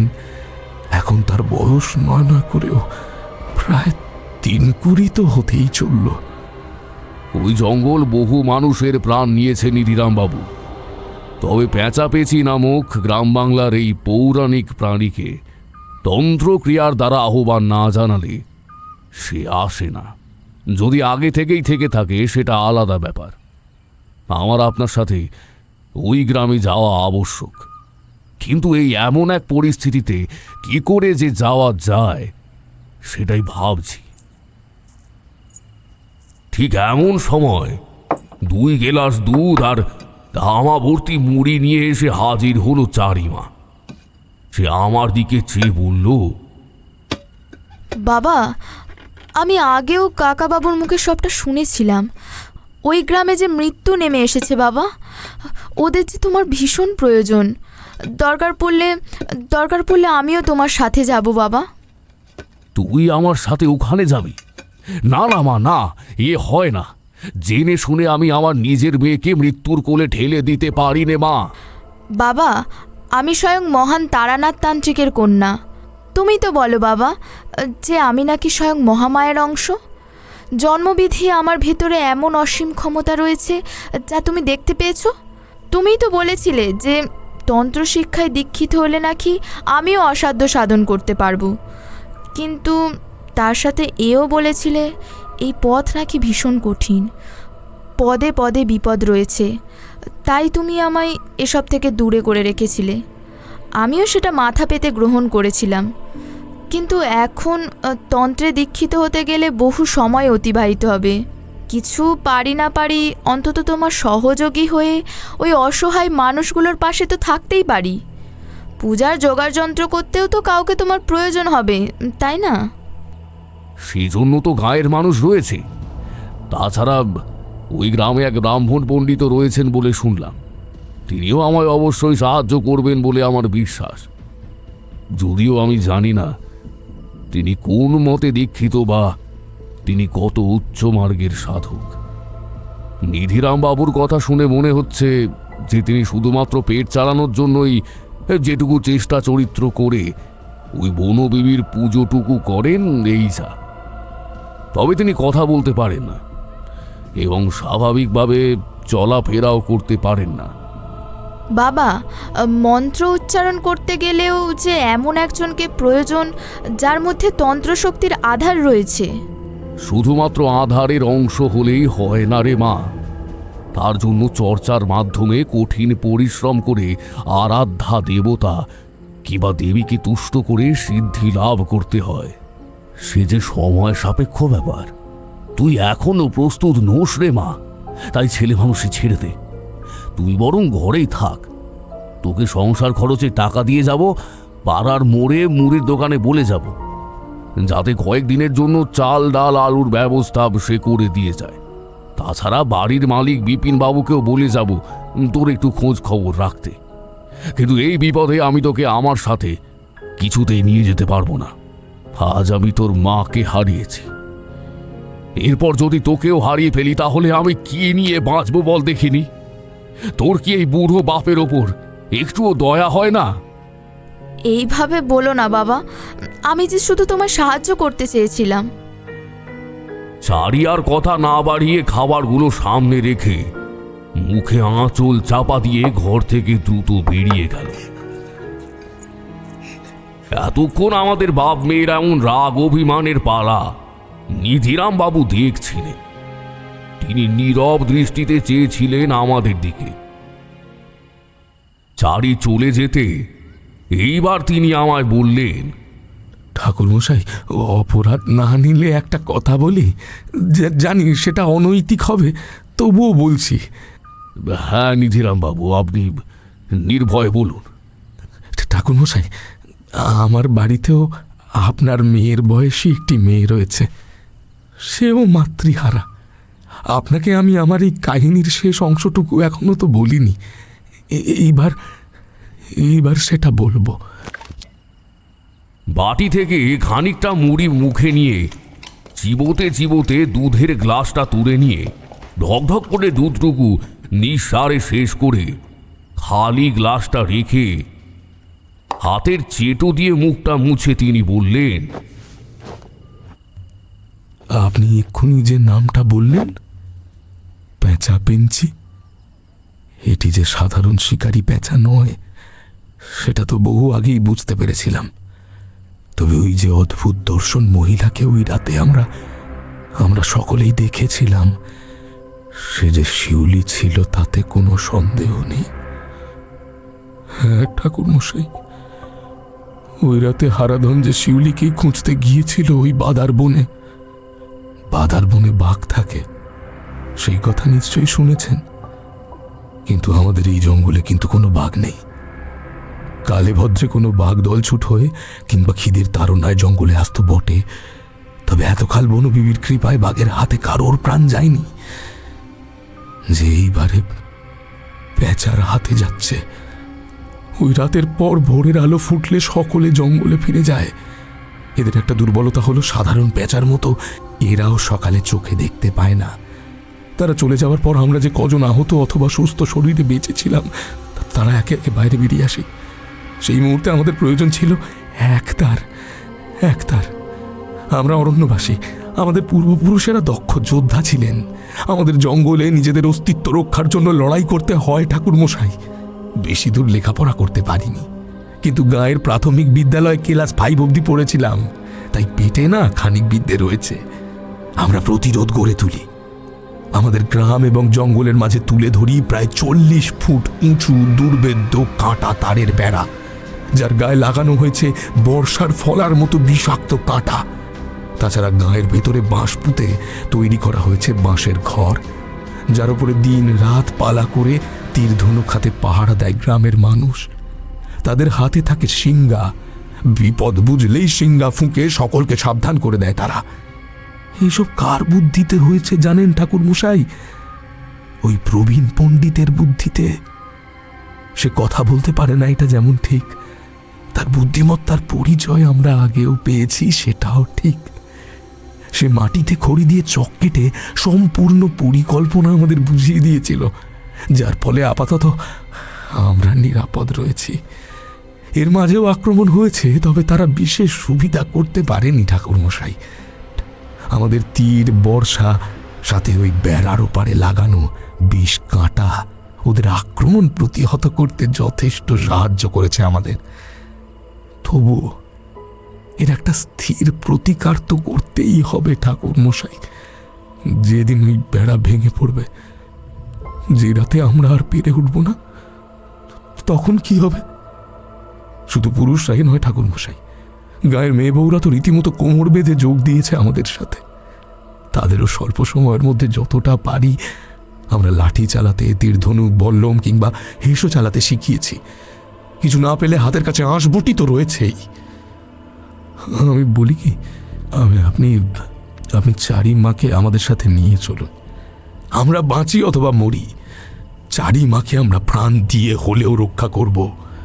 বোঙা উপজাতির মানুষেরা কখনো কথার খেলাপ করে না ঠাকুরমশাই। আমি খানিক সময় সবটা শুনে চুপ করে রইলাম। বিষয়টি যেমন জটিল তেমনই উত্তেজকও বটে। আমি তৎক্ষণাৎ গলার স্বর খানিক উঁচু করে চারিমাকে ঘরে ডাকলাম। চারি ঘরে ঢোকা মাত্রই আমি তাকে বললাম, আজকে রাতের মধ্যে আমার এবং তোর জামা কাপড় বাক্সে গুছিয়ে নিয়ে যা, আর তোর নিধিরাম কাকার জন্যেও চালের আলে দুটো ফুটিয়ে নে। কাল ভোর হতেই রওনা দেব। যা মা যা, আর দেরি করিস নে, হাতে সময় যে বড় কম। চারির চোখের কোণে তখনও জল জমেছিল। বোধহয় এতক্ষণ মেয়েটা এই বুড়ো বাপের ওপর অভিমান করে বসেছিল। আমার কথা শুনে এইবার ওর মুখে হাসি ফুটল। সে আমার দিকে তাকিয়ে বলল, বাবা, একবার তুমি আমায় বলেছিলে যে ভালোবাসার চেয়ে বড় তন্ত্র আর দ্বিতীয়টি হয় না। তুমি জানিয়েছিলে যে অনেক সময় পূজা পদ্ধতি ছাড়াও তুমি মহামায়াকে অথবা মধুসুন্দরী দেবীকে আহ্বান জানিয়েছ। তারাও এসেছেন তোমায় সাহায্য করতে, কারণ বিপদে পড়লে অনেক সময় উপযুক্ত পূজাবিধি কিংবা উপযুক্ত স্থানও খুঁজে পাওয়া যায় না যেখানে তুমি তাদের আহ্বান জানাবে। তখন ভক্তের মনের সরলতা এবং আরাধ্যের প্রতি বিশ্বাস স্বয়ং ঈশ্বরকেও ধরাধামে অবতীর্ণ করতে বাধ্য করে। কারণ ভক্তের বিপদে যে একমাত্র সহায় তার ভক্তিভাব। পুরাণে বর্ণিত সেই রাক্ষসরাজ হিরণ্যকশিপু যখন তার নিজের সন্তান প্রহ্লাদকে বাধ্য করেছিলেন শ্রী বিষ্ণুকে আনতে, তখন কি প্রহ্লাদ পূজাবিধি সম্পন্ন করার কিংবা আমন্ত্রণ মন্ত্র জানিয়ে তাকে আহ্বান করার বিন্দুমাত্র সময়টুকু পেয়েছিল? স্বয়ং অসুর সম্রাট যেখানে শৈব ধর্মাবলম্বী, সেখানে দাঁড়িয়ে শ্রী বিষ্ণুর বিগ্রহ সে পাবে কোথায়? পূজার উপকরণ সংগ্রহ করা তো দূরস্থ, সাধ্বিক মতে ঈশ্বরের আরাধনা করলে তিনি সাড়া দেন বাবা। হ্যাঁ, তাতে হয়তো তন্ত্রসিদ্ধি বা দৈবিক ক্ষমতা লাভ করা যায় না ঠিকই, তবুও ঈশ্বর ভক্তের আহ্বানে সাড়া দেন। তুমি তো বলেছিলে আমি স্বয়ং মহামায়ার কৃপাধন্য, তাই আমায় নিয়ে ভেবো না বাবা, উনি আমায় ঠিক রক্ষা করবেন। হ্যাঁ রে মা, শুধু উনি কেন, আমরা সকলে মিলে তোমায় রক্ষা করব। আমার ঘরেও যে তোমারই বয়সী একটা মেয়ে রয়েছে মা। তুমি না হয় তার সাথে সই পাতিয়ে কটা দিন আমাদের গ্রাম চঞ্চলপুরে কাটিয়ে আসবে। এই বুড়ো নিধিরাম কাকা থাকতে তোমার কিংবা তোমার বাবার কোনো অসুবিধা হবে না। দেখো, তোমাদের যত্ন আত্মীর কোনো ত্রুটি হবে না মা। আমি জানি হিন্দু ধর্মের রীতি অনুযায়ী 15 দিন আগে আমিষ খাওয়ার নিয়ম নেই। আমি সব ব্যবস্থা করে দেবো, সেই নিয়ে কোনো চিন্তা নেই। তারপর বাড়ি ফিরে না হয় মা ঠাকুরনের ঘাট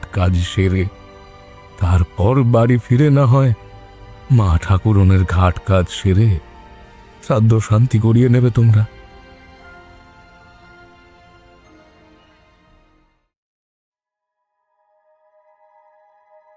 রাতে চারি মায়ের হাতের রান্না খেয়ে বেশ ভালোই ঘুমটা হয়েছিল। সকালে ঘুম ভাঙতেই আমরা তিনজনে ঘরে তালা লাগিয়ে বাইরে বেরোতেই যাব, এমন সময় দেখি বাড়ির মালিক রাস্তার উল্টো দিক থেকে হন হন করে এদিকেই এগিয়ে আসছে। তাকে দেখে বেশ বিচলিত বলেই মনে হলো। তিনি কাছে আসতে জিজ্ঞেস করলেন,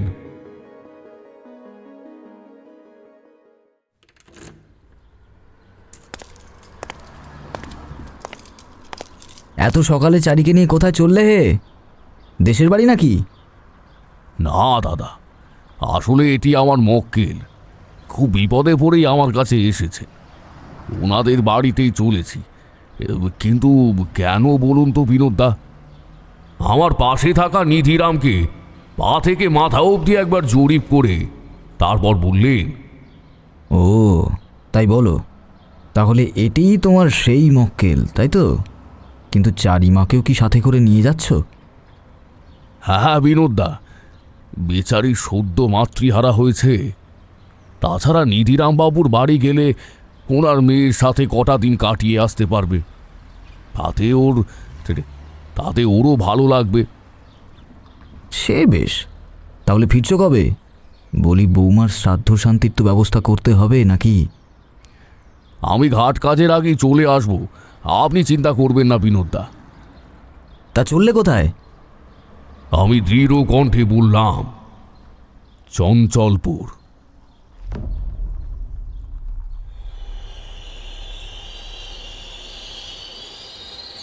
ট্রেনটা কালো ধোঁয়া উড়িয়ে ঘটাং ঘটাং শব্দ করতে করতে যখন পূর্ব বর্ধমানের নারায়ণগঞ্জ স্টেশনে এসে থামল, তখন সময় প্রায় দুপুর 12টা। এখান থেকে মাইলখানে গিয়ে পড়বে সেই জঙ্গল, এবং জঙ্গল পেরোলে চঞ্চলপুর গ্রাম। স্টেশনের লাল কাঁকড় বিছানো রাস্তা দিয়ে তিনজনে হাঁটতে লাগলাম। বেশ খিদেও পেয়েছিল। সবুজ ফসল বাতাসে তালে তালে ঢেউ খেলে যাচ্ছে। পুকুরের জলে ঘাই মেরে যাচ্ছে চারা মাছ। পাশ দিয়ে একটি গরুর গাড়িও বেরিয়ে গেল। আমরা চাইলে গরুর গাড়ি ভাড়া করতে পারতাম, কিন্তু কয়েক মাইল পথ আমাদের মতো গাঁয়ের মানুষদের কাছে বড় ব্যাপার নয়। তোমরা তো শহরে থাকো, ঘর থেকে 2 পা বাইরে গেলেই হয় হাতে টানা রিক্সা, নয় টাট্টু ঘোড়ায় টানা গাড়ি, আর নয় বাস কিংবা ট্রাম, সবই হাতের সামনে পেয়ে যাও। কিন্তু আমরা বড় হয়েছি মাইলের পর মাইল পায়ে হেঁটে। পার করেছি বহু দুর্গম পথ, যেখানে যাওয়ার কথা তোমরা হয়তো কল্পনাও করতে পারবে না। 1 হাঁটু কাদা জল পার করে মাছ ধরেছি আমরা। তাছাড়া আমার তন্ত্র সাধনার সময়কালে বিভিন্ন ঘটনা তো তোমাদের আগেই বলেছি। বাদার বনের জঙ্গলের কাছে গিয়ে যখন পৌঁছলাম, তখন মাথার উপরে গনগনে সূর্যের আঁচ। আমরা সকলে ধীর পায়ে প্রবেশ করলাম জঙ্গলের ভেতর। জঙ্গলে ঢুকতেই কেন জানি না আমার নাকে এক বিজাতীয় গন্ধ এসে ঠেকল। শরীরটা অদ্ভুতভাবে ভারী হতে লাগল। গাছগুলোতে লক্ষ্য করলাম অসংখ্য দাগ। মনে হলো এগুলো জঙ্গলে পথ চিনিয়ে দেওয়ার নির্দেশিকা। জঙ্গলটা বেশ গভীর। এখানে আলো প্রবেশ করলেও যত ভেতরে যাচ্ছি, ঘন গাছপালায় অন্ধকারটা যেন বেড়ে উঠছে। পাশ দিয়ে দ্রুত বেগে বেরিয়ে গেল একটি জন্তু। ক্ষণিকের জন্য চমকে উঠেছিলাম বটে, তবে দেখে বুঝলাম ওটি একটি বুনো খরগোশ। গাছের ডালে 2টি কাঠবেড়ালি নিজেদের মধ্যে কিচিরমিচির শব্দে নিজেদের আপন ভাষায় কি সব যেন অনর্গল বলে চলেছে। প্রকৃতির মাঝেও যে লুকিয়ে রয়েছে অনন্ত প্রেম। সবুজ বনানীর মাঝে হাঁটতে হাঁটতে মনটা বেশ উদাস হয়ে গিয়েছিল। হঠাৎ মাথার উপরে তাকিয়ে দেখি একটা গাছ বাড়ি। গ্রামের দিকে উঁচু গাছের ওপর মাচা বানিয়ে থাকতে অনেককেই দেখেছি, তবে গাছ বাড়ি এই প্রথম। শুধু একটি গাছ নয়, বেশ কয়েকটি গাছে একই গাছ বাড়ি খুঁজে পেলাম আমি। বুঝতে পারলাম এটাই বঙা উপজাতির বিবাহের প্রথা স্বরূপ। বুঝতে পারলাম এটাই বঙা উপজাতির বিবাহের প্রথা স্বরূপ আজও রয়ে গিয়েছে। হয়তো এদের মধ্যেই কোনো একটা এক সময় শিউলির ছিল। এইভাবে আরো খানিকটা পথ এগোতেই দেখতে পেলাম একটা বিরাট গ্রাম। গ্রামের চারিপাশে ঘিরে রয়েছে বাঁশের বেড়া। সেই বেড়ার ওপরে সরু সরু ছুঁচলো বাঁশের ফলা, যার উপরে লাগানো রয়েছে বিষ। আমরা সামনে গিয়ে পৌঁছতেই দেখলাম মাটি থেকে প্রায় 19-20 ফিট উঁচুতে বাঁশের খুঁটি পুঁতে তার উপর মাচা বানিয়ে দুইজন লোক তীর ধনুক হাতে বসে রয়েছে। তাদের চোখ সতর্ক দৃষ্টিতে আমাদের দিকে দেখছে। নিধিরাম হাত নাড়াতে একজন এসে কপিকলের সাথে যুক্ত একটি দড়ি ধরে টানতেই মূল বাঁশের ফটকটা ধীরে ধীরে ওপরের দিকে উঠে গেল। এসব দেখে আমার চোখ তো কপালে উঠল। এমন দৃশ্য, এমন যুদ্ধকালীন প্রস্তুতি ইতিপূর্বে দেখিনি। এরা জঙ্গলের জনজাতি, রণকৌশল এদের নখদর্পণে। এসব দেখে বাংলার বুকে ঘটে যাওয়া তিতুমির বাঁশের কেল্লার কথা মনে পড়ে গেল। সেই সেপাই বিদ্রোহের কথা, যারা এমনি তীর ধনুক হাতে সশস্ত্র ইংরেজ বাহিনীর বিরুদ্ধে রুখে দাঁড়িয়েছিল। আমি গ্রামে প্রবেশ করতেই পিলপিল করে গ্রামের নারী পুরুষ, এমনকি বাচ্চা ছেলে মেয়েদের দলও আমাদের সকলকে ঘিরে ধরল। ভিড়ের মধ্যে থেকে একজন সৌম্যকান্তি, দৃঢ় ব্যক্তিত্ব সম্পন্ন প্রৌঢ় ব্রাহ্মণ পণ্ডিত আমার দিকে এগিয়ে আসে অভিবাদন জানাতে। আমি লক্ষ্য করলাম তার হাতে ধরা রয়েছে একটি স্লেট এবং সাদা চক। তাকে দেখে নিধিরাম বাবু বললেন, ঠাকুরমশাই, আসুন আসুন। এটি সেই গ্রামের ব্রাহ্মণ পণ্ডিত যার কথা আপনাকে বলেছিলাম, ওই কলকাতার মটলেনের বাসায়।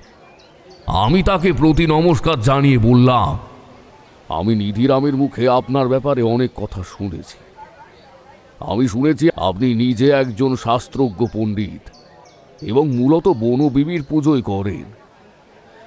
আচ্ছা, এই সব যে ঘটছে আপনার মতে কি বলে, এর কারণ কি? তিনি তার স্লেটে চক দিয়ে খসখস করে কি সব যেন লিখলেন। এরপর সেটি আমার দিকে বাড়িয়ে দিলেন। আমি তাতে দেখলাম তিনি লিখেছেন, ঠাকুর মশাই, প্রথমেই আমি ক্ষমা চাইছি। আমি কথা বলতে পারি না, তাই আপনার উত্তর নিজের মুখে দিতে পারছি না। এই কারণেই লিখে জানাচ্ছি, আজ এই যে গ্রামে যা যা হচ্ছে তার জন্য এরাই দায়ী। আমি বহুবার এদের বারণ করেছিলাম যাতে এরা বিবাহের এমন কুপ্রথা এবং মিথ্যাচার বন্ধ করে, কিন্তু কেউ শোনেনি আমার কথা, কেউ শুনতেও চায়নি। আসলে আমি যে কথা বলতে পারি না। বর্তমানে গ্রামের যে প্রাথমিক শিক্ষা কেন্দ্র রয়েছে তাতেই আমি পড়াই বলতে এইভাবেই তাদের অক্ষর জ্ঞান দিই যতটা পারি। এই গ্রামে শিক্ষিত মানুষের সংখ্যা খুবই কম ঠাকুর মশাই। এই গ্রামে যে কজন অক্ষর জ্ঞান সম্পন্ন মানুষ রয়েছেন তারাও পঞ্চম শ্রেণী অবধি পড়ে পড়াশোনা ছেড়ে দেয়। এই বিদ্যালয়টি নিখোঁজ হওয়া মোড়লের আগে যিনি ছিলেন তিনি নির্মাণ করে গিয়েছিলেন। আমি আমার বাবা মাকে খুব ছোটবেলায় এই জঙ্গলে হারাই। আমরা বনবিবির পুজো দিতে এসে পথ হারিয়ে ফেলি। তারপর একই জায়গায় ঘুরপাক খেতে খেতে দিনের পর দিন, রাতের পর রাত অভুক্ত অবস্থায় কাটাই। আমি শেষে প্রাণে বেঁচে গেলেও তারা বাঁচতে পারেননি। এই গ্রামবাসীরা আশ্রয় না দিলে জানি না আমার কি হতো। মাঝে পেরিয়ে গিয়েছে বহু বছর, আজ আমি বার্ধক্যের দোরগোড়ায়। এদের বিবাহের প্রথা ঐতিহ্যপূর্ণ ঠিকই, কিন্তু অনেক সময় দেখা গিয়েছে কনেকে না খুঁজতে পেরে হবু বর এবং তার সঙ্গী সাথীরা ওই জঙ্গলেই প্রাণ হারিয়েছে। হবু বর ফিরিয়ে না নিয়ে গেলে সেই মেয়েটি চাইলেও আর ফিরে আসতে পারে না, কেউ তাকে আনতেও যায় না। বেচারি স্বামীর অপেক্ষায় দিনের পর দিন না খেতে পেয়ে সেইখানেই মারা যায়। ওই বাদারের জঙ্গলে না জানে কত মানুষের লাশ পড়েছে, আর তাই তো বনবিবি রুষ্ট হয়েছেন, গ্রামে ডেকে এনেছেন অভিশাপ। আমরা যদিও চেষ্টা করে চলেছি নিজেদেরকে রক্ষা করার, কিন্তু কতদিন? ঠাকুরমশাই, আপনি বরং এর বিধান করুন। আমি আপনার ব্যাপারে ইতিপূর্বে অনেক শুনেছি, তাই আকারে ইঙ্গিতে নিধিরামকে আপনার বিষয় জানিয়ে আপনাকেই নিয়ে আসতে কলিকাতা পাঠিয়েছিলাম। আমার পাশে এতক্ষণ চারিমা দাঁড়িয়ে দাঁড়িয়ে সম্পূর্ণ লেখাটি বেশ মন দিয়ে পড়ছিল। পড়া শেষ হতেই সে এগিয়ে গেল বৃদ্ধের দিকে। বৃদ্ধকে একটা প্রণাম করে বললে, আমি চারি, আপনাদের ঠাকুর মশাইয়ের মেয়ে। এই প্রথমবার আমি বাবার সাথে কোনো কাজে এসেছি। আপনি চিন্তা করবেন না, উনি সব ঠিক করে দেবেন। ভিড়ের মধ্যে থেকে বছর 15 একটি মেয়ে এগিয়ে নিধিরামের গা ঘেঁষে দাঁড়াল। সেই ঝুলঝুলে চোখে আমাদের দিকে দেখছে দেখে নিধিরাম বললে, এটি আমার মেয়ে মালতী। ইদানিং লাঠি খেলা শিখছে সে। বলা তো যায় না কখন গ্রামে আবার আক্রমণ হয়।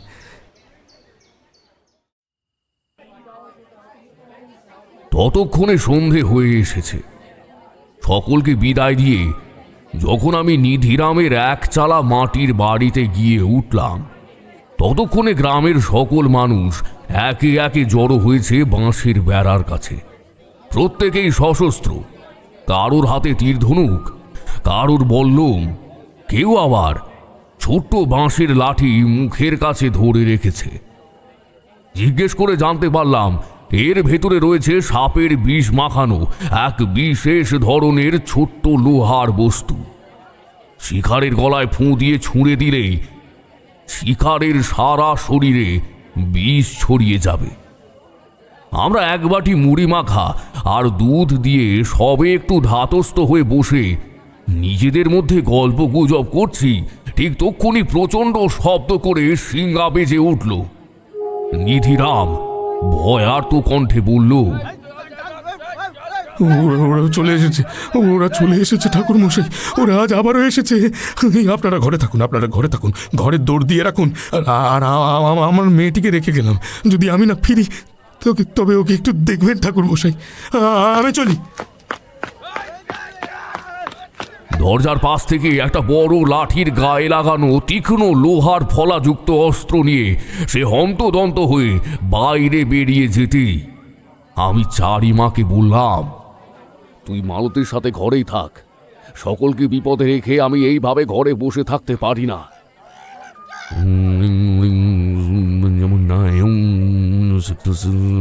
এরপর বীর করে মন্ত্র পড়ে সেই বাড়িটাকে বন্ধন মন্ত্রের দ্বারা বেঁধে দিলাম। এরপর প্রায় ছুটে চললাম মূল ফটকের দিকে। আকাশের পানে তাকিয়ে দেখলাম উত্তর দিক থেকে একটা কালো মেঘ এদিকেই আসছে। ধীরে ধীরে সন্ধ্যার রক্তিম আকাশে যেন কোনো এক রাস কালো কালি ঢেলে দিয়েছে। বোধহয় আজ বেশ ঝড় বৃষ্টি হবে, কিন্তু অচিরেই আমার ধারণা দূর হলো।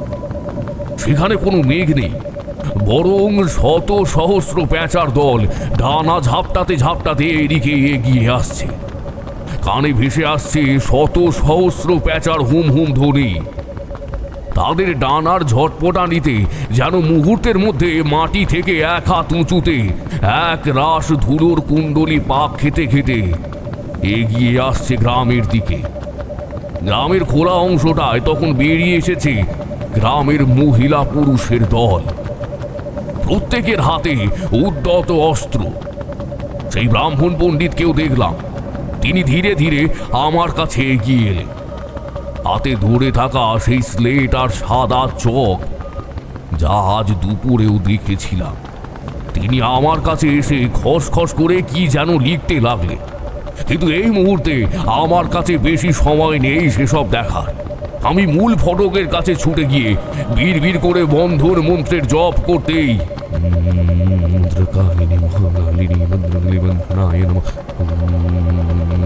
একটি সাদা আলোক বলয় মুহূর্তের মধ্যে ঢেকে দিল গোটা গ্রামটাকে। আমি আকাশের দিকে তাকিয়ে দেখলাম শত সহস্র প্যাঁচার দল এগিয়ে আসছে ঠিকই, কিন্তু তাদের আগে উড়তে উড়তে এগিয়ে আসছে এক বিশালাকায় নারীর শক্তি। তার পরনে লাল চেলির শাড়ি, ঠোঁটের কাছটা উঁচু হয়ে পাখির চঞ্চুর আকার ধারণ করেছে। তার হাত এবং পায়ের পঞ্চম আঙুলটি কেউ যেন টেনে ছিঁড়ে নিয়েছে। বাকি চারটে আঙুলে পাখির মতো তীক্ষ্ণ বাঁকা নখ। বাঁশের মাচার ওপর থেকে একজন চেঁচিয়ে বলে উঠল, আক্রমণ! একটাকেও ছাড়বো না, আমাদের আপনজনদের শেষ করে দিয়েছে এরা। আজ যদি মরতে হয় তাহলে সব কটাকে সাথে নিয়ে মরবো। মুহূর্তের মধ্যে শয়ে শয়ে তীর আমার সুরক্ষা বলয় ভেদ করে আছড়ে পড়ল পাখিগুলোর উপর। চিচি শব্দ করতে করতে কয়েকটি পাখি তীর বিদ্ধ হয়ে আছড়ে পড়ল মাটিতে। বাতাসে উড়তে উড়তে একবার পেছন দিকে তাকিয়ে দেখল সেই নারী। এরপর তার ওড়ার গতি আরো বৃদ্ধি করল সে। ধীরে ধীরে শত শত পেঁচা এগিয়ে এলো গ্রামের দিকে।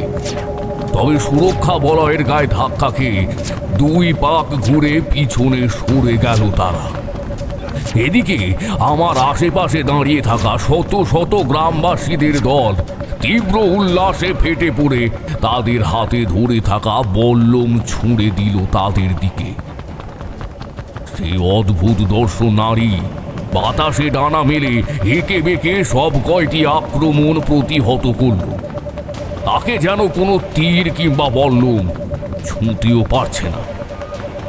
আমি এইবার মাটিতে বসে এক মনে সহস্র মুদ্রায় স্থিত হয়ে আমার সপ্ত চক্র জাগ্রত করতে লাগলাম। ধীরে ধীরে আমার শরীরে ফুটে উঠল 7টি চক্র। আমার সারা শরীর থেকে ঠিকরে বেরিয়ে আসতে লাগলো এক তেজদীপ্ত জ্যোতি। আমার ললাটের মাঝে থাকা আজ্ঞা চক্র সক্রিয় হতেই সেখান থেকে এক চোখ ধাঁধানো হলুদ আলোর বলয় বাতাসে ঘুরপাক খেতে খেতে আছড়ে পড়ল তাদের শরীরে। আমি উঠে দাঁড়ালাম। আমার পাশে থাকা গ্রামবাসীদের দল ততক্ষণে অস্ত্র হাতে আরো খানিকটা এগিয়ে গিয়েছে। এইবার সেই পক্ষী মানবী বাতাসে খাড়া হয়ে দাঁড়ালো। ডানা ঝাপটাতে ঝাপটাতে একবার নিচের দিকে তাকালো। এইবার সে এক অদ্ভুত কাণ্ড করে বসল। আমি দেখতে পেলাম সে বাতাসে দুই হাত দুই দিকে প্রসারিত করে অদ্ভুত ভঙ্গিমায় দাঁড়িয়ে বিড়বিড় করে দুর্ভেদ্য ভাষায় কি যেন বলে চলেছে। হঠাৎ করেই উড়ন্ত পেঁচার দল ধীরে ধীরে এক রাশ ধোঁয়ার কুণ্ডলি পাকিয়ে বাতাসে মিলিয়ে গেল এবং পরক্ষণেই একে একে শত সহস্র ধোঁয়া তার শরীরে প্রবেশ করতে লাগলো। আমি দেখতে পেলাম তার আকৃতি ধীরে ধীরে বেড়ে উঠছে। সে ধীরে ধীরে এক দানব আকৃতি রূপ ধারণ করছে। জামার খোঁটায় একটা টান অনুভব করতেই দেখি কখন চারিমা আর মালতী আমার পেছনে এসে দাঁড়িয়েছে। তাদের পিছনে বৃদ্ধ প্রবীণ ভট্টাচার্য মহাশয়, চারির হাতে ধরা একটি স্লেট। সেখানে কিছু যেন লেখা রয়েছে। আমি চারিকে বলতেই যাব যেন সে এই মুহূর্তে ঘরে ঢুকে দৌড় দেয়, ঠিক তক্ষুনি এক প্রচন্ড গর্জন শুনে আমি আবারও পেছন ফিরে তাকালাম। দেখতে পেলাম ধীরে ধীরে সেই পক্ষী মানবী পর্বত প্রমাণ আকৃতি ধারণ করেছে। তার ধারালো চক্ষু সামান্য ফাঁক করতেই দেখা গেল সেখানে সারি সারি তীক্ষ্ণ দাঁত। তার হাতের নখগুলো আরো বৃহদাকার ধারণ করেছে। হতভম্ব গ্রামবাসীরা সম্বিত ফিরতেই আবারও তীর ধনুকে গুণ টেনে শয়ে শয়ে বিষাক্ত তীর ছুঁড়ে মারল তার দিকে। বাতাস কেটে সাঁই সাঁই শব্দে এক একটি বাণ গেঁথে গেল তার শরীরে।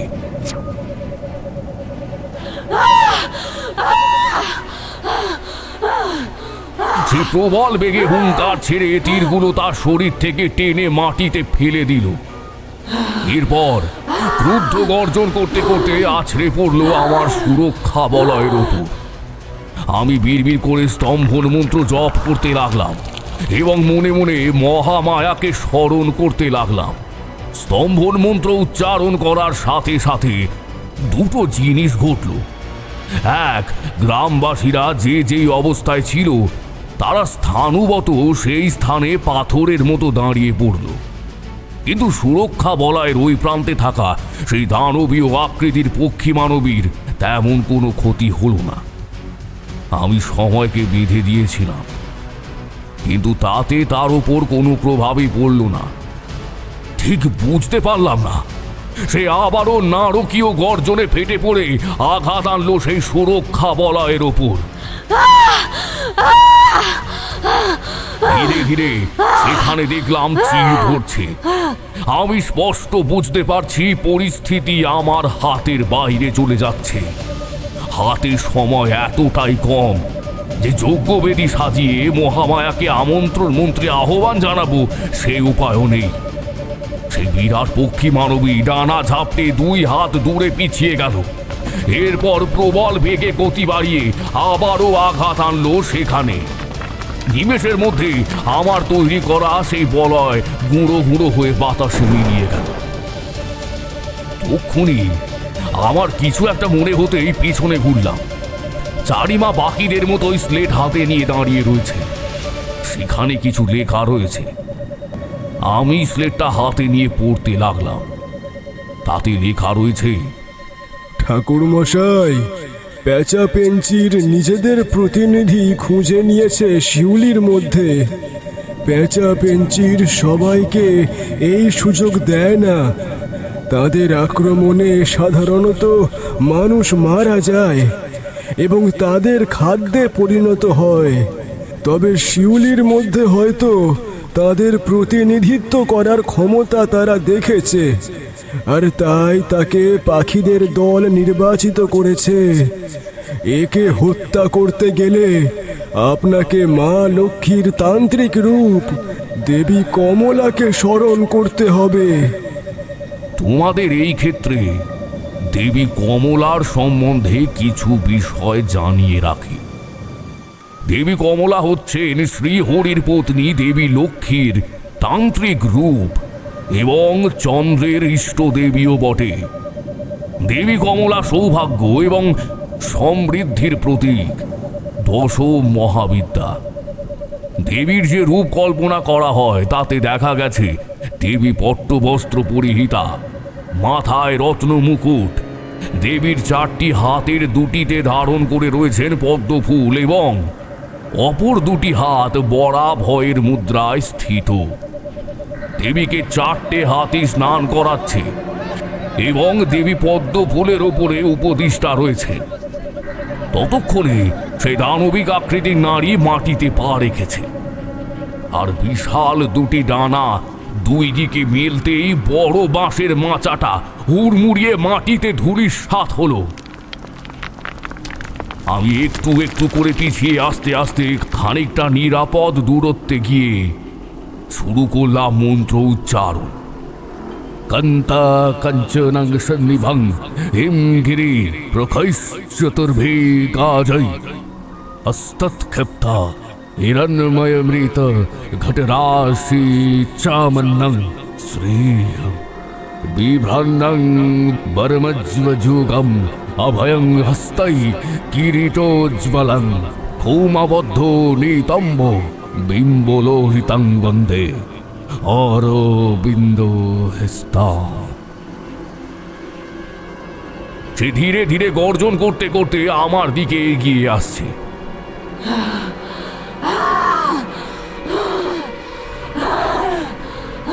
আমি চোখ বন্ধ করে এক মনে দশম মহাবিদ্যার দেবী কমলাকে স্মরণ করে যাচ্ছি। ধীরে ধীরে গ্রামের মাটিতে ধুলোর ঝড় উঠতে লাগলো। পাক খেতে থাকা একরাশ ধুলো উপস্থিত গ্রামবাসী এবং সেই ভয়ঙ্কর দানবীর মাঝে সৃষ্টি করলো এক সুদৃশ্য প্রাচীর। প্রবল আস্ফালনে সে তার তীব্র নখ দিয়ে সেটিকে আঘাত করতে যেতেই সেখান থেকে বেরিয়ে এলো বিদ্যুতের তরঙ্গ। মুহূর্তের মধ্যে সে আছড়ে পড়ল মাটিতে। বাতাসে ভেসে উঠল শঙ্খধ্বনি। ধীরে ধীরে সেই পাক খেতে থাকা ধুলোর ঝড়ের উপর আবির্ভূতা হলেন স্বয়ং মা কমলা। তবে এ যেন অদ্ভুত রূপ তার। আমি দেখতে পেলাম মায়ের সারা শরীর সাদা পালকে ঢাকা। মুখটা ওই দানবীয় আকৃতির নারীর মতোই ছুঁচলো হয়ে ধারণ করেছে এক বিরাট প্যাঁচার ঠোঁট। দেবীর পায়ের 4টে আঙুল থেকে বেরিয়ে এসেছে তীক্ষ্ণ নখ। তার সারা শরীর থেকে ঠিকরে ঠিকরে বেরিয়ে আসছে আগুনের হলকা। তিনি তার বিরাট সাদা ডানাটা ঝাপটাতে ঝাপটাতে এগিয়ে গেলেন সেই দানবাকৃতি পক্ষী মানবীর দিকে। ততক্ষণে সেও কিন্তু উঠে দাঁড়িয়েছে। দেবীর দিকে তাকিয়ে মুখ দিয়ে এক তীব্র পৈশাচিক গর্জন করে এগিয়ে এলো।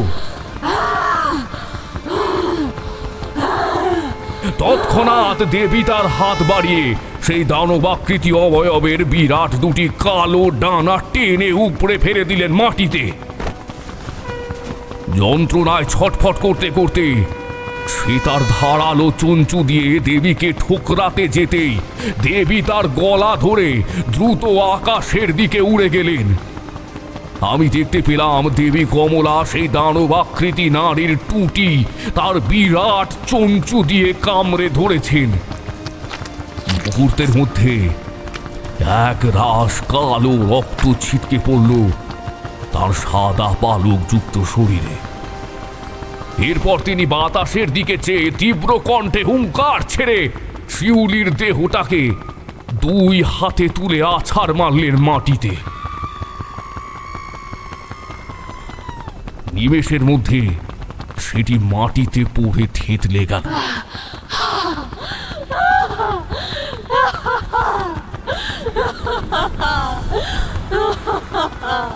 এরপর দেখলাম অদ্ভুতভাবে তার শরীরের পরিবর্তন ঘটছে। শরীরটা গোটাতে গোটাতে এক সময় সেটি আবারও স্বাভাবিক অবস্থায় ফিরে এলো।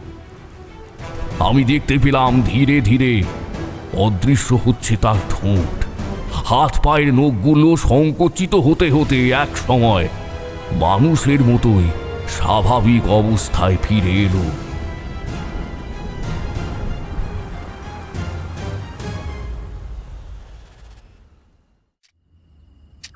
শিউলির শরীরটা 2 বার কেঁপে উঠল যেন এইবার। ধীরে ধীরে তার শরীর থেকে গলে পড়তে লাগলো পচা গলা মাংসের স্তূপ। ধীরে ধীরে সেটি পরিণত হলো এক নরকঙ্কালে। এতক্ষণ ধরে আমরা তন্ময় হয়ে শুনছিলাম ঠাকুরমশাইয়ের কাহিনী। গল্পে ছেদ পড়তেই এইবার আমি বলে উঠলাম, এরপর কি হলো ঠাকুরমশাই? দেবী কমলাকে এই রূপে আগে আমি কখনো দেখিনি। তবে পরে বুঝতে পেরেছিলাম যে দেবী স্বয়ং তার বাহন লক্ষ্মী প্যাঁচার মানবী রূপ নিয়ে প্রলয়ঙ্করীভাবে প্যাঁচা পেঁচির দানবীয় রূপকে নিধন করতে এসেছিলেন। এরপর আমি স্তম্ভন মন্ত্রের বাঁধন খুলে দিতেই গ্রামবাসীরা আবারও স্বাভাবিক অবস্থায় ফিরে আসে। ওই রাতে তারা শুধুমাত্র একটি নরকঙ্কালকে দেখেছিল। বাকি ঘটনা তারা আমার মুখ থেকেই শুনেছিল। চারিমা না থাকলে বা পণ্ডিত প্রবীণ ভট্টাচার্য মশাইয়ের কথায় গুরুত্ব না দিলে এই সংগ্রাম হয়তো আরো দীর্ঘতর হতো। হয়তো আমিও ওই রাতে প্রাণে মারা পড়তাম। এরপর বেশ কিছুদিন সেখানে কাটিয়ে আবারও আমি আর চারিমা কলকাতায় ফিরে এসে আমার স্ত্রীর ঘাট কাজের কাজ সেরে নিয়েছিলাম।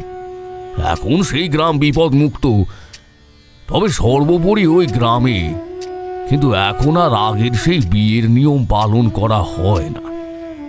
সময় বদলেছে।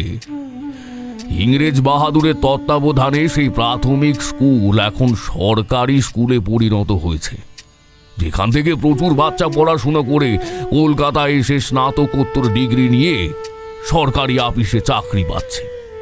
তবে আজও সেই নিধিরাম, তার মেয়ে মালতী কিংবা প্রবীণ ভট্টাচার্যের কথা বড় মনে পড়ে। ওই কটা দিন আমার জীবনের পাতায় সোনার অক্ষরে খোদাই হয়ে থাকে।